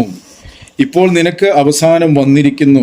ഞാൻ എൻ്റെ കോപം നിന്റെ മേൽ അയച്ച് നിന്റെ നടപ്പിന് തക്കവണ്ണം നിന്നെ ന്യായം വിധിച്ച് നിന്റെ സകല മ്ലേച്ഛതകൾക്കും നിന്നോട് പകരം ചെയ്യും. എന്നിട്ട് പറയാണ് 4-ാം വാക്യം, എന്റെ കണ്ണ് നിന്നെ ആദരിക്കാതെയും ഞാൻ കരുണ കാണിക്കാതെയും നടപ്പിന് തക്കവണ്ണം നിന്നോട് പകരം ചെയ്യും. നിന്റെ മ്ലേച്ഛതകൾ നിന്റെ നടുവിൽ വെളിപ്പെട്ടു വരും.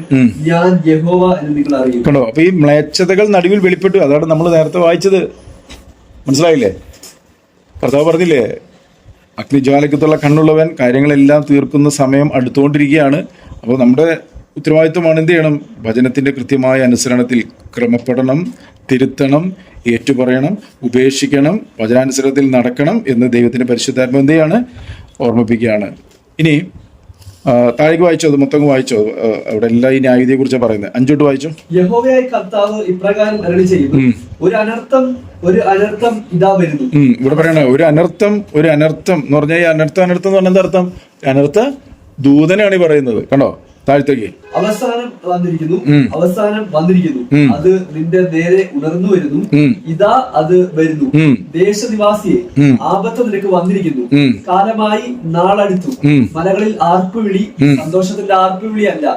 ഇപ്പോൾ ഞാൻ വേഗത്തിൽ എന്റെ ക്രോധം നിന്റെ മേൽ പകർന്ന് എന്റെ കോപം നിന്നിൽ നിവർത്തിക്കും.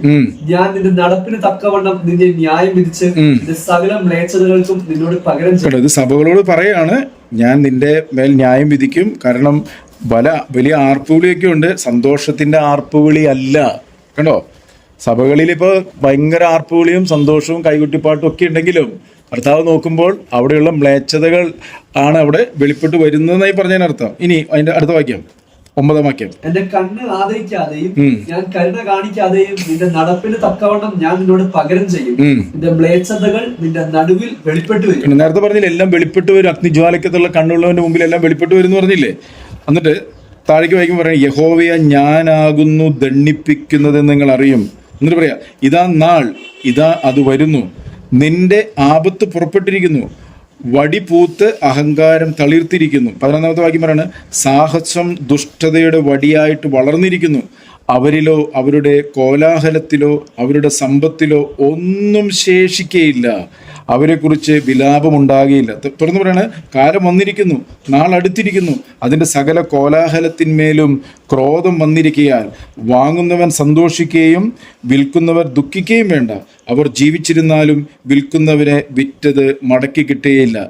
ദർശനം അതിൻ്റെ സകല കോലാഹലത്തിൻ്റെയും കുറിച്ചുള്ളതാകുന്നു, ആരും മടങ്ങി വരികയില്ല. തുറന്നു പറയാണ്, അകൃത്യത്തിൽ ജീവിതം കഴിക്കുന്ന ഒരുത്തനും ശക്തി പ്രാപിക്കുകയില്ല. ഇതിൻ്റെ ഇടയിൽ കർത്താവ് ഓരോ കാര്യങ്ങൾ ഓർമ്മപ്പെടുത്തുന്നുണ്ട്. എന്താ പറയുന്നത്? അകൃത്യത്തിൽ എന്ത് ചെയ്യരുത്? ജീവിതം കഴിക്കരുത്, ക്രമപ്പെടണം, വചനം അനുസരിക്കണം. എന്നിട്ട് താഴേക്ക് വായിക്കുമ്പോൾ അവർ കാഹളമൂതി സകലവും ഒരുക്കുന്നു, എന്നാൽ എൻ്റെ ക്രോധം അതിൻ്റെ സകല കോലാഹലത്തിന്മേലും വന്നിരിക്കയാൽ ആരും യുദ്ധത്തിന് പോകുകയില്ല. പുറത്തു വാൾ, അകത്ത് മഹാമാരിയും ക്ഷാമവും. വയലിൽ ഇരിക്കുന്നവർ വാൾ കൊണ്ട് മരിക്കും. പട്ടണത്തിൽ ഇരിക്കുന്നവൻ ക്ഷാമത്തിനും മഹാമാരിക്കും ഇരയായിത്തീരും. എന്നാൽ അവരിൽ വെച്ച് ചാടിപ്പോകുന്നവർ ചാടിപ്പോകുകയും ഓരോരുത്തൻ താൻ്റെ അകൃത്യത്തെക്കുറിച്ച് താഴ്വരകളിലെ പ്രാവുകളെ പോലെ മലമുകളിൽ ഇരുന്ന് കുറുകുകയും ചെയ്യും. എല്ലാ കൈകളും തളരും, എല്ലാ മുഴങ്കാലും വെള്ളം പോലെ ഒഴുകും. അവർ രട്ടെടുക്കും, ഭീതി അവരെ മൂടും. സകല മുഖങ്ങളിലും ലജ്ജയും എല്ലാ തലകളിലും കഷണ്ടിയും ഉണ്ടായിരിക്കും. അവർ തങ്ങളുടെ വെള്ളി വീഥികളിൽ എറിഞ്ഞുകളയും. പൊന്ന് അവർക്ക് മലമായി തോന്നും. അവരുടെ വെള്ളിക്കും പൊന്നിനും യഹോവയുടെ കോപ ദിവസത്തിൽ അവരെ വിടുവിക്കുവാൻ കഴിയുകയില്ല. അതിനാൽ അവരുടെ വിശപ്പടങ്ങുകയില്ല, അവരുടെ വയറ് നിറയുകയുമില്ല. അത് അവർക്ക് അകൃത്യഹേതു ആയിരുന്നുവല്ലോ. അതുകൊണ്ട് ആഭരണങ്ങളുടെ ഭംഗി അവർ ഡംഭത്തിനായി പ്രയോഗിച്ചു. അതുകൊണ്ട് അവർ തങ്ങൾക്ക് മ്ലേച്ഛ വിഗ്രഹങ്ങളെയും മലിന ബിംബങ്ങളെയും ഉണ്ടാക്കി. ആകയാൽ ഞാനത് അവർക്ക് മലമാക്കിയിരിക്കുന്നു. ഞാനത് അന്യന്മാരുടെ കയ്യിൽ കവർച്ചയായും ഭൂമിയിലെ ദുഷ്ടന്മാർക്ക് കൊള്ളയായും കൊടുക്കും. ഇനി താഴേക്ക് വായിക്കുമ്പോൾ എന്തുകൊണ്ടാണ് ഇതങ്ങനെ ചെയ്യാനുള്ള കാരണമെന്ന് പറയുന്നുണ്ട്. കാരണം ഇതൊക്കെ വായിച്ച് നമ്മൾ വരുമ്പോൾ അവിടെ പറയാണ്, അതിൻ്റെ 8-ാം അധ്യായത്തിൻ്റെ 5 മുതലുള്ള വാക്യം. കാരണം ഇവിടെ ഇത് നമ്മളിപ്പോൾ എന്തിനിപ്പോൾ ഇത് വായിച്ചതെന്ന് വെച്ചാൽ, ഇവിടെ നമ്മളിവിടെ പറയണം, അവൾ മാനസാന്തരപ്പെടാൻ സമയം കൊടുത്തിട്ടും ദുർനടപ്പോട്ട് മാനസാന്തരപ്പെടുവാൻ അവൾക്ക് മനസ്സില്ല എന്ന് പറയുന്നത് സഭയിലുള്ള മ്ലേച്ഛതകളെയാണ് കാണിക്കുന്നത്. അപ്പം ഇങ്ങനെ ഇത് പറയുമ്പോൾ ഇതിനു മുമ്പും എന്തുണ്ടായിട്ടുണ്ട്? ഇത് ഉണ്ടായത് നമ്മൾ കണ്ടെങ്കിലേ നമുക്കിത് മനസ്സിലാവത്തുള്ളൂ. വായിച്ചട്ടെ അതിന്റെ 5-ാം വാക്യം, 8-ന്റെ 5 തൊട്ട്. അവൻ എന്നോട്, മനുഷ്യപുത്ര, തലപൊക്കി വടക്കോട്ട് നോക്കുക എന്ന് കൽപ്പിച്ചു. ഞാൻ തലപൊക്കി വടക്കോട്ട് നോക്കി. യാഗപീഠത്തിന്റെ വാതിലിന് വടക്കോട്ട് പ്രവേശനത്തിങ്കിൽ തന്നെ ആ തീക്ഷ്ണതാബിംബത്തെ കണ്ടു. അവ എന്നോട്, മനുഷ്യപുത്ര, അവർ ചെയ്യുന്നത് ഞാൻ എന്റെ വിശുദ്ധ മന്ദിരം വിട്ടു പോകേണ്ടതിന് ഇസ്രായേൽ ഗൃഹം ഇവിടെ ചെയ്യുന്ന മഹാമ്ലേച്ഛതകൾ തന്നെ നീ കാണുന്നുവോ? ഇതിലും വലിയ മ്ലേച്ഛതകളെ നീ കാണും എന്ന് അരുളി ചെയ്യും. തീക്ഷ്ണതാബിംബം എന്ന് പറഞ്ഞാൽ കർത്താവിനോടുള്ള തീക്ഷ്ണതയല്ല, അവരുടെ ഹൃദയത്തിൽ പല ബിംബങ്ങളും തീക്ഷ്ണതയായിട്ട് ആ തീക്ഷ്ണതയിലാണ് അവർ പലതും ചെയ്യുന്നത്. ഇതാണ് ഈ തീക്ഷ്ണതാബിംബം എന്ന് പറയുന്നത്. നീ എൻ്റെ വചനത്തിനോട് ഒന്നും കൂട്ടരുതെന്ന് പറഞ്ഞിട്ട് പാരമ്പര്യങ്ങളായി വന്ന പലതും അവർക്ക് തീക്ഷ്ണതയുള്ളതായിട്ട് ഇന്ന് കാണുന്ന പല സഭാവിഭാഗങ്ങളിലും അവരുടെ ഹൃദയത്തിൽ അത് തീക്ഷ്ണതയായിരിക്കും. അതാണ് തീക്ഷ്ണതാബിംബങ്ങൾ എന്ന് പറയുന്നത്. കണ്ടോ? അന്നേരം അതിൻ്റെ 7-ാം വാക്യം, അവൻ എന്നെ പ്രാകാരത്തിന്റെ വാതിൽക്കൽ കൊണ്ടുപോയി. ഞാൻ നോക്കിയപ്പോൾ ചുവരിൽ ഒരു ദ്വാരം കണ്ടു. അവൻ എന്നോട്, മനുഷ്യപുത്ര, ചുവർ കുത്തി തുറക്കുക എന്ന് പറഞ്ഞു. ഞാൻ ചുവർ കുത്തി തുറന്നാറെ ഒരു വാതിൽ കണ്ടു. അപ്പൊ ഇവിടെ പറയാണ്, ഇത് പുറത്തൊന്നും കാണുന്നില്ല, പുറത്തൊക്കെ ഭയങ്കര കളർഫുൾ ആണ്. പക്ഷെ കർത്താവ് അഗ്നിജ്വാലക്കത്തുള്ള കണ്ണുള്ളവനായതുകൊണ്ട് അവൻ പറയാണ്, നീ ആ ഹൃദയത്തിന്റെ വാതിലൊന്ന് കുത്തി തുറന്നു നോക്കിയേ. അതിൻ്റെ ഉള്ളിൽ കണ്ടോ ചുവരിലെ ദ്വാരം കണ്ടത് കുത്തി തുറന്നു നോക്കിയപ്പോൾ അവൻ എന്നോട്, അകത്ത് ചെന്ന് അവർ അവിടെ ചെയ്യുന്ന വല്ലാത്ത മ്ലേച്ഛതകളെ നോക്കുക എന്ന് കൽപ്പിച്ചു.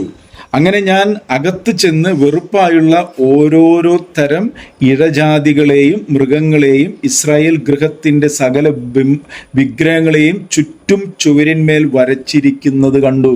കണ്ടോ, ഇഴജാതി മൃഗങ്ങൾ, ദൈവം ഇതൊക്കെ വെറുക്കുന്ന സംഭവങ്ങളൊക്കെ എവിടെ ഇരിക്കണേ?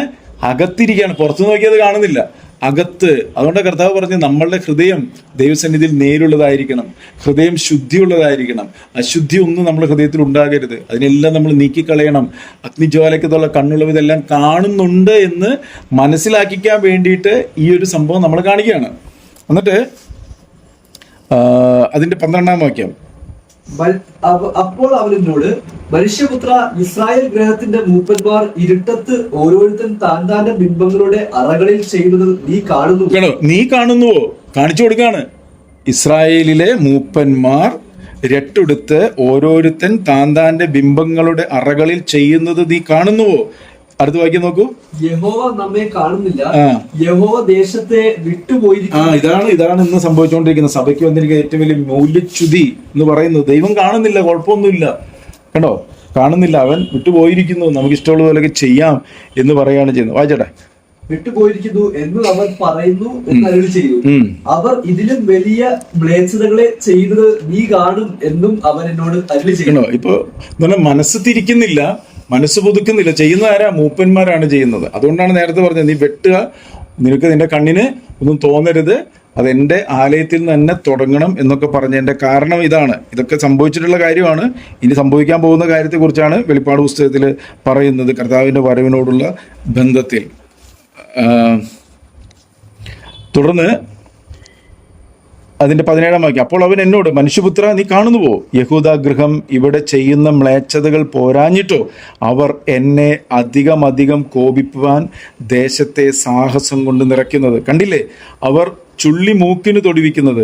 ആകയാൽ ഞാനും ക്രോധത്തോടെ പ്രവർത്തിക്കും. എൻ്റെ കണ്ണ് ആദരിക്കുകയില്ല, ഞാൻ കരുണ കാണിക്കുകയുമില്ല. അവർ അത്യുച്ചത്തിൽ എന്നോട് നിലവിളിച്ചാലും ഞാൻ അപേക്ഷ കേൾക്കുകയില്ല എന്ന് പറയുന്നു. അപ്പോൾ ഇവിടെ പറയുന്നത് കേട്ടോ, ഞാൻ അവളെ കിടപ്പിലും അവളുമായി വ്യഭിചരിക്കുന്നവരുടെ അവളുടെ നടപ്പുവിട്ട് മാനസാന്തരപ്പെടാതിരുന്ന വലിയ കഷ്ടതയിലാക്കി കളയുമെന്ന് വെളിപ്പാട് പുസ്തകത്തിൽ വായിക്കുമ്പോൾ, ഇതിനു മുമ്പും എന്തുണ്ടായിട്ടുണ്ട്? ഇതുപോലെ പലതും ഉണ്ടാവുകയും ന്യായവിധി ഉണ്ടാവുകയും ചെയ്തിട്ടുണ്ട്. എന്നാൽ ഇത് ഇനിയും സംഭവിക്കും. എന്നിട്ട് പറയാണ്,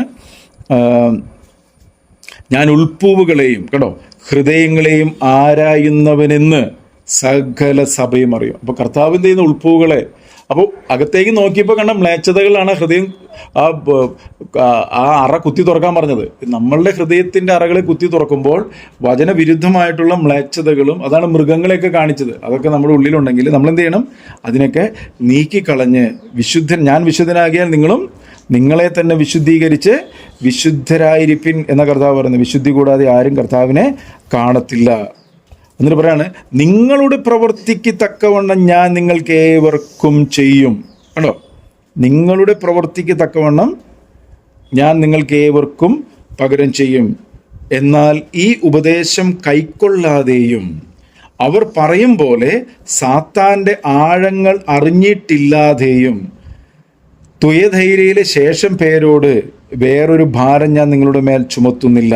എങ്കിലും ഒരു കൂട്ടരെ കുറിച്ച് പറയാം, നിങ്ങൾക്കുള്ളത് ഞാൻ വരെയും പിടിച്ചുകൊള്ളുക എന്ന് ഞാൻ കൽപ്പിക്കുന്നു. കണ്ടോ, സാത്താൻ്റെ ആഴങ്ങൾ എന്ന് പറഞ്ഞൊരു സാധനമുണ്ട്, മനസ്സിലായോ? അതിൽ നമ്മൾ ഈ 2-ാം അധ്യായത്തിൻ്റെ 9-ാമത്തെ വാക്യത്തിൽ അവിടെ പറയുന്നുണ്ട്, ഞാൻ നിന്റെ കഷ്ടതയും ദാരിദ്ര്യവും നീ ധനവാനാകുന്നതാരും തങ്ങൾ യഹൂദന്മാരെന്ന് പറയുന്നെങ്കിലും യഹൂദരല്ല, സാത്താൻ്റെ പള്ളിക്കാരായവരുടെ ദൂഷണം. സാത്താൻ്റെ പള്ളിക്കാർ ഇവിടെ പറയാണ് സാത്താൻ്റെ ആഴങ്ങൾ. നമുക്ക് സാത്താൻ്റെ ആഴങ്ങളല്ല നമ്മളറിയാം. സാത്താൻ്റെ ആഴങ്ങൾ ഇങ്ങനെ ഒരു വ്യക്തിക്ക് മനസ്സിലാവുക, സാത്താൻ്റെ ആഴങ്ങൾ അന്വേഷിച്ചിട്ട് മനസ്സിലാകുന്നതല്ല അത്. എങ്ങനെ അറിയാം? ഒരു വ്യക്തിക്ക് സാത്താൻ്റെ ആഴങ്ങൾ എങ്ങനെ അറിയാം? ഒരു വ്യക്തി കള്ളനോട്ട് എങ്ങനെ അറിയാം? കള്ളനോട്ടിനെ തിരിച്ചറിയുന്നത് എങ്ങനെയാ? കള്ളനോട്ടിനെ കുറിച്ച് പഠിച്ചിട്ടാണോ? കള്ളനോട്ടിനെ കുറിച്ച് എല്ലാ കാര്യങ്ങളും പഠിച്ചിട്ടാണോ കള്ളനോട്ട് അറിയുന്നത്? കള്ളനോട്ട് ഓരോ ദിവസം പുതുതായി വന്നുകൊണ്ടിരിക്കും പലതരത്തില്. ഒറിജിനൽ നോട്ടിനെ കുറിച്ച് നന്നായി പഠിക്കണം. അപ്പൊ ഇവിടെ സാത്താന്റെ ആഴങ്ങൾ അറിഞ്ഞിട്ടില്ലാതെയും എന്ന് പറഞ്ഞാൽ അതിനർത്ഥം എന്താ? നമ്മൾ ആരായേണ്ടത് സാത്താന്റെ ആഴങ്ങളല്ല, ദൈവത്തിന്റെ ആഴങ്ങൾ ആരായണം. അതുകൊണ്ടാണ് ഒരു പറയുന്നത്, അവർ എന്ത് ചെയ്യുന്നു? ദൈവത്തിന്റെ ആത്മാവ് സകലത്തെയും ദൈവത്തിന്റെ ആഴങ്ങളെയും ആരായുന്നു. അപ്പോൾ ദൈവത്തിന്റെ ആഴങ്ങൾ ആരായുന്ന ഒരു വ്യക്തിക്ക് കാര്യങ്ങളെ കാണുമ്പോൾ, വ്യക്തികളെ കാണുമ്പോൾ, അവരെ കാണുമ്പോൾ തന്നെ അറിയാം ഇതേതാണ് ആത്മാവ്, ഇതിന്റെ പിന്നിൽ വ്യാപരിക്കുന്ന ആത്മാവ് എന്താണ്. കേട്ടോ, ഇവിടെ പറയണം സാത്താന്റെ ആഴങ്ങളെ അറിഞ്ഞിട്ടില്ലാതെ. കണ്ടോ, സാത്താന്റെ ആഴങ്ങൾ അറിയുന്നില്ല. എന്തുകൊണ്ട് അറിയാത്തത്? ദൈവവചനവുമായിട്ട് ബന്ധമില്ല, വചനത്തിന്റെ അനുസരണത്തിൽ കൂടി ജീവിക്കുന്നില്ല. അപ്പൊ നമ്മൾ വചനത്തിന്റെ അനുസരണത്തിൽ കൂടി ജീവിക്കുകയാണെങ്കിൽ നമുക്കിത് വെളിപ്പെട്ട് കിട്ടും, കാര്യങ്ങൾ അറിയാം. എന്നിട്ട് പറയാണ്, എങ്കിലും നിങ്ങൾക്കുള്ളത് ഞാൻ വരും വരെയും പിടിച്ചുകൊള്ളുക എന്ന് ഞാൻ കൽപ്പിക്കുന്നു, ജയിക്കുകയും ഞാൻ കൽപ്പിച്ച പ്രവൃത്തികളെ, ഇതൊക്കെ ശ്രദ്ധിച്ച്, ഇതൊക്കെ ഒത്തിരി പറയാനുള്ളതാ, ഞാൻ പെട്ടെന്ന് തീർത്തുക. ഞാൻ കൽപ്പിച്ച പ്രവൃത്തികളെ അവസാനത്തോളം അനുഷ്ഠിക്കുകയും ചെയ്യുന്നവന്. കേട്ടോ, യേശു കർത്താവ് ഇതൊക്കെ ചെയ്തു. ഞാൻ നേരത്തെ പറഞ്ഞില്ല, അവൻ എനിക്ക് ചെയ്യാൻ തന്ന പ്രവൃത്തി, അവൻ എനിക്ക് തന്ന വചനം നമ്മളോടും പറയാണ്, നിന്റെ പ്രവൃത്തി ഞാൻ അറിയുന്നുണ്ടെന്ന് മോളിൽ പറയാ. അത് കുറച്ച് ദിവസം ചെയ്തുകൊണ്ട് കാര്യമില്ല, അവസാനത്തോളം ആ പ്രവൃത്തിയാണ്. കേട്ടോ, ഞാൻ അവസാനത്തോളം അനുഷ്ഠിക്കുകയും ചെയ്യുന്നവന് എൻ്റെ പിതാവ് എനിക്ക് തന്നതുപോലെ ഞാൻ ജാതികളുടെ മേൽ അധികാരം കൊടുക്കും. എന്ന് പറഞ്ഞാൽ വരുവാനുള്ള ദൈവരാജ്യത്തിൽ 1000 ആണ്ട് വാഴ്ചയിൽ ജാതികളെ ഭരിക്കാനുള്ള അധികാരം ഈ ഭൂമിയിൽ അന്ന് എന്തുണ്ട്? ജാതികളുണ്ട് ഇല്ലേ? ആ ജാതികളെ ഭരിക്കുന്നത് ഇന്ന് ദൈവവചനം അനുസരിച്ച് തേജസ്സിലേക്ക് എടുക്കപ്പെടുന്ന ആ മണവാട്ടി സഭയാണ്. നമ്മൾ ഓരോരുത്തർക്കും ദൈവം അതിന്മേൽ അധികാരം തരും. അവൻ ഇരുമ്പുകോൽ കൊണ്ട് അവരെ മേയ്ക്കും, അവർ കുശവന്റെ പാത്രങ്ങളെ പോലെ നുറുങ്ങിപ്പോകും. ഞാൻ അവന് ഉദയ നക്ഷത്രവും കൊടുക്കും. ആത്മാവ് സഭകളോട് പറയുന്നത് എന്തെന്ന് ചെവിയുള്ളവൻ കേൾക്കട്ടെ. ഉണ്ടോ? അപ്പോൾ ഇവിടെ പറയാണ്, ആത്മാവ് സഭകളോട് എന്താ പറയുന്നത്? ചെവിയുള്ളവൻ കേൾക്കണം. അപ്പോൾ നമ്മൾ ഇത്രയേറെ ഒത്തിരി കാര്യങ്ങൾ കേട്ടു. അതിനെ നമ്മൾ ഗ്രഹിച്ച് മനസ്സിലാക്കി, ക്രമപ്പെടേണ്ടത് ക്രമപ്പെട്ട്, വിട്ടുകളയേണ്ടത് വിട്ടുകളഞ്ഞ്, ഒരുങ്ങേണ്ടത് ഒരുങ്ങി, ഏതൊക്കെ മേഖലയിലാണ് വീണ് കിടക്കുന്നതൊക്കെ മനസ്സിലാക്കി തിരുത്തിയാൽ നമുക്ക് ആ ദൈവിക ജീവനിലേക്കും വിശുദ്ധിയിലേക്കൊക്കെ വളർന്നു വരാനായിട്ട് സാധിക്കും. നമ്മൾ അല്ലാന്നുണ്ടെങ്കിൽ ഇത് ഇപ്പം പറഞ്ഞ കാര്യമല്ല, മുമ്പും ഈ ശുശ്രൂഷകന്മാരും മൂപ്പന്മാരും ഒക്കെ വചനത്തിനോട് കൂട്ടുകയും കുറയ്ക്കുകയൊക്കെ ചെയ്ത് മ്ലേച്ഛതകൾ പ്രവർത്തിച്ചപ്പോൾ ന്യായവിധി വന്നു. ഒരു ദാക്ഷിണ്യമില്ലാതെ അവിടെ ന്യായവിധി വന്നു. അതാണ് ഈ അനർത്ഥം എന്ന് പറയുന്നത്. അവിടെ ദൂതന്മാർ വന്ന് അവരൊക്കെ വെട്ടിക്കളഞ്ഞതൊക്കെ അവിടെ കാണുന്നുണ്ട്. അത് ഇന്നും സഭയിൽ അത് തുടങ്ങാനുള്ള സമയമായി. കാരണം കർത്താവിൻ്റെ വരവ് അടുത്തിരിക്കുമ്പോൾ കർത്താവിൻ്റെ മണവാട്ടി ഒരുങ്ങേണ്ട സമയമാണ്. അതുകൊണ്ട് അത് നമ്മളെ സംബന്ധിച്ചിടത്തോളം നമ്മൾ അനുസരിച്ച വചനങ്ങളെ മുറുകെ പിടിക്കുകയും തിരുത്തേണ്ടത് തിരുത്തി ദൈവീയ ജീവനിലേക്ക് വളർന്ന് ആ കർത്താവിൻ്റെ പ്രൊട്ടക്ഷനിൽ എല്ലായ്പ്പോഴും ആയിരിക്കുക. കർത്താവിൻ്റെ വചനം പറയുന്നുണ്ട്, യാതൊരു അനർത്ഥവും നിനക്ക് വരത്തില്ല, യാതൊരു ബാധ്യതയുടെ കൂടാരത്തിൽ അടുക്കയില്ല, സകല വഴികളിൽ ഞാൻ നിന്നെ കാക്കുവാൻ ദൂതന്മാരെ കൽപ്പിച്ചാക്കാം, നിന്റെ കാൽ കല്ലിന്മേൽ തട്ടാതെ വണ്ണം കാത്തുകൊള്ളും. അത്യുന്നതന്റെ മറവിൽ വസിക്കുകയും സർവശക്തിയുടെ നിഴലിൻ കീഴിൽ പാർക്കുകയും ചെയ്യുന്ന വ്യക്തികളായിട്ട് നമ്മൾ തീരണം. മാത്രമല്ല അവിടെ പറയുന്നത് പോലെ മുദ്രയുള്ള ഒരുവിനെയും തൊടരുത്. പരിശുദ്ധാത്മാവിനാൽ, വാഗ്ദത്തത്തിൻ പരിശുദ്ധാത്മാവിനാൽ കർത്താവ് നമ്മളെ മുദ്രയിട്ടിരിക്കുന്നയാൽ പരിശുദ്ധാത്മാവിനെ തന്നെ നമ്മൾ നയിക്കപ്പെടണം.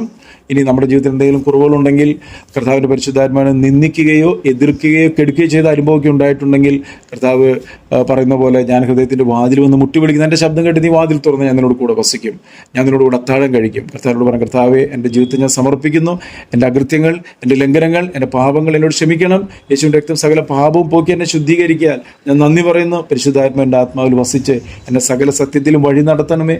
പൂർണ്ണമായും അങ്ങയുടെ വചനം പ്രമാണിച്ചും കൊണ്ട് അങ്ങയുടെ വരങ്ങളിൽ എടുക്കപ്പെടുന്ന ഒരു മണവാട്ടിക്ക് യോഗ്യമാവണ്ണം ശിഷ്ടജീവിതം ജീവിക്കാൻ എന്നെ സഹായിക്കണമേ നമ്മൾ പ്രാർത്ഥിക്കാം. കർത്താവ് സ്വർഗ്ഗസ്ഥപിതാവേ, ഞങ്ങളെ സമർപ്പിക്കുന്നു. നിങ്ങളുടെ മാറ്റമില്ലാത്ത വചനത്തെ കർത്താവെ കേട്ട് ഹൃദയത്തിൽ സംഗ്രഹിച്ച് അനുസരിച്ചവരോട് ഞങ്ങളെ സഹായിക്കണം. നിന്റെ വചനത്തിനോട് കൂട്ടുകയോ കുറയ്ക്കുകയോ ചെയ്യരുതെന്നും, കർത്താവിൻ്റെ വചന സ്വർഗ്ഗത്തിൽ സ്ഥിരമായിരിക്കുന്നെന്നും, കർത്താവെ മുമ്പ് എഴുതിയിരിക്കുന്ന കാര്യങ്ങളൊക്കെ ഞങ്ങൾ ബുദ്ധിപദേശം എഴുതിയിരിക്കുന്ന മനസ്സിലാക്കിക്കൊണ്ട് തിരുത്തുവാൻ, അകൃത്യത്തിൽ ജീവിതം കഴിക്കുന്ന ആരും ശക്തി പ്രാപിക്കത്തില്ല. എന്നാൽ ഞങ്ങൾ കർത്താവെ അകൃത്യങ്ങളെ നീക്കിക്കളഞ്ഞ് വചനാനുസരണത്തിൽ കൂടി മുന്നോട്ടുവാൻ സഹായിക്കണമേ എന്ന് പ്രാർത്ഥിക്കുന്നു. യേശുക്രിസ്തുവിൻ നാമത്തിൽ പ്രാർത്ഥിക്കുമ്പോൾ ക്രോധോന്നി കേൾക്കണം സ്വർഗീയ പിതാവേ. ആമേൻ.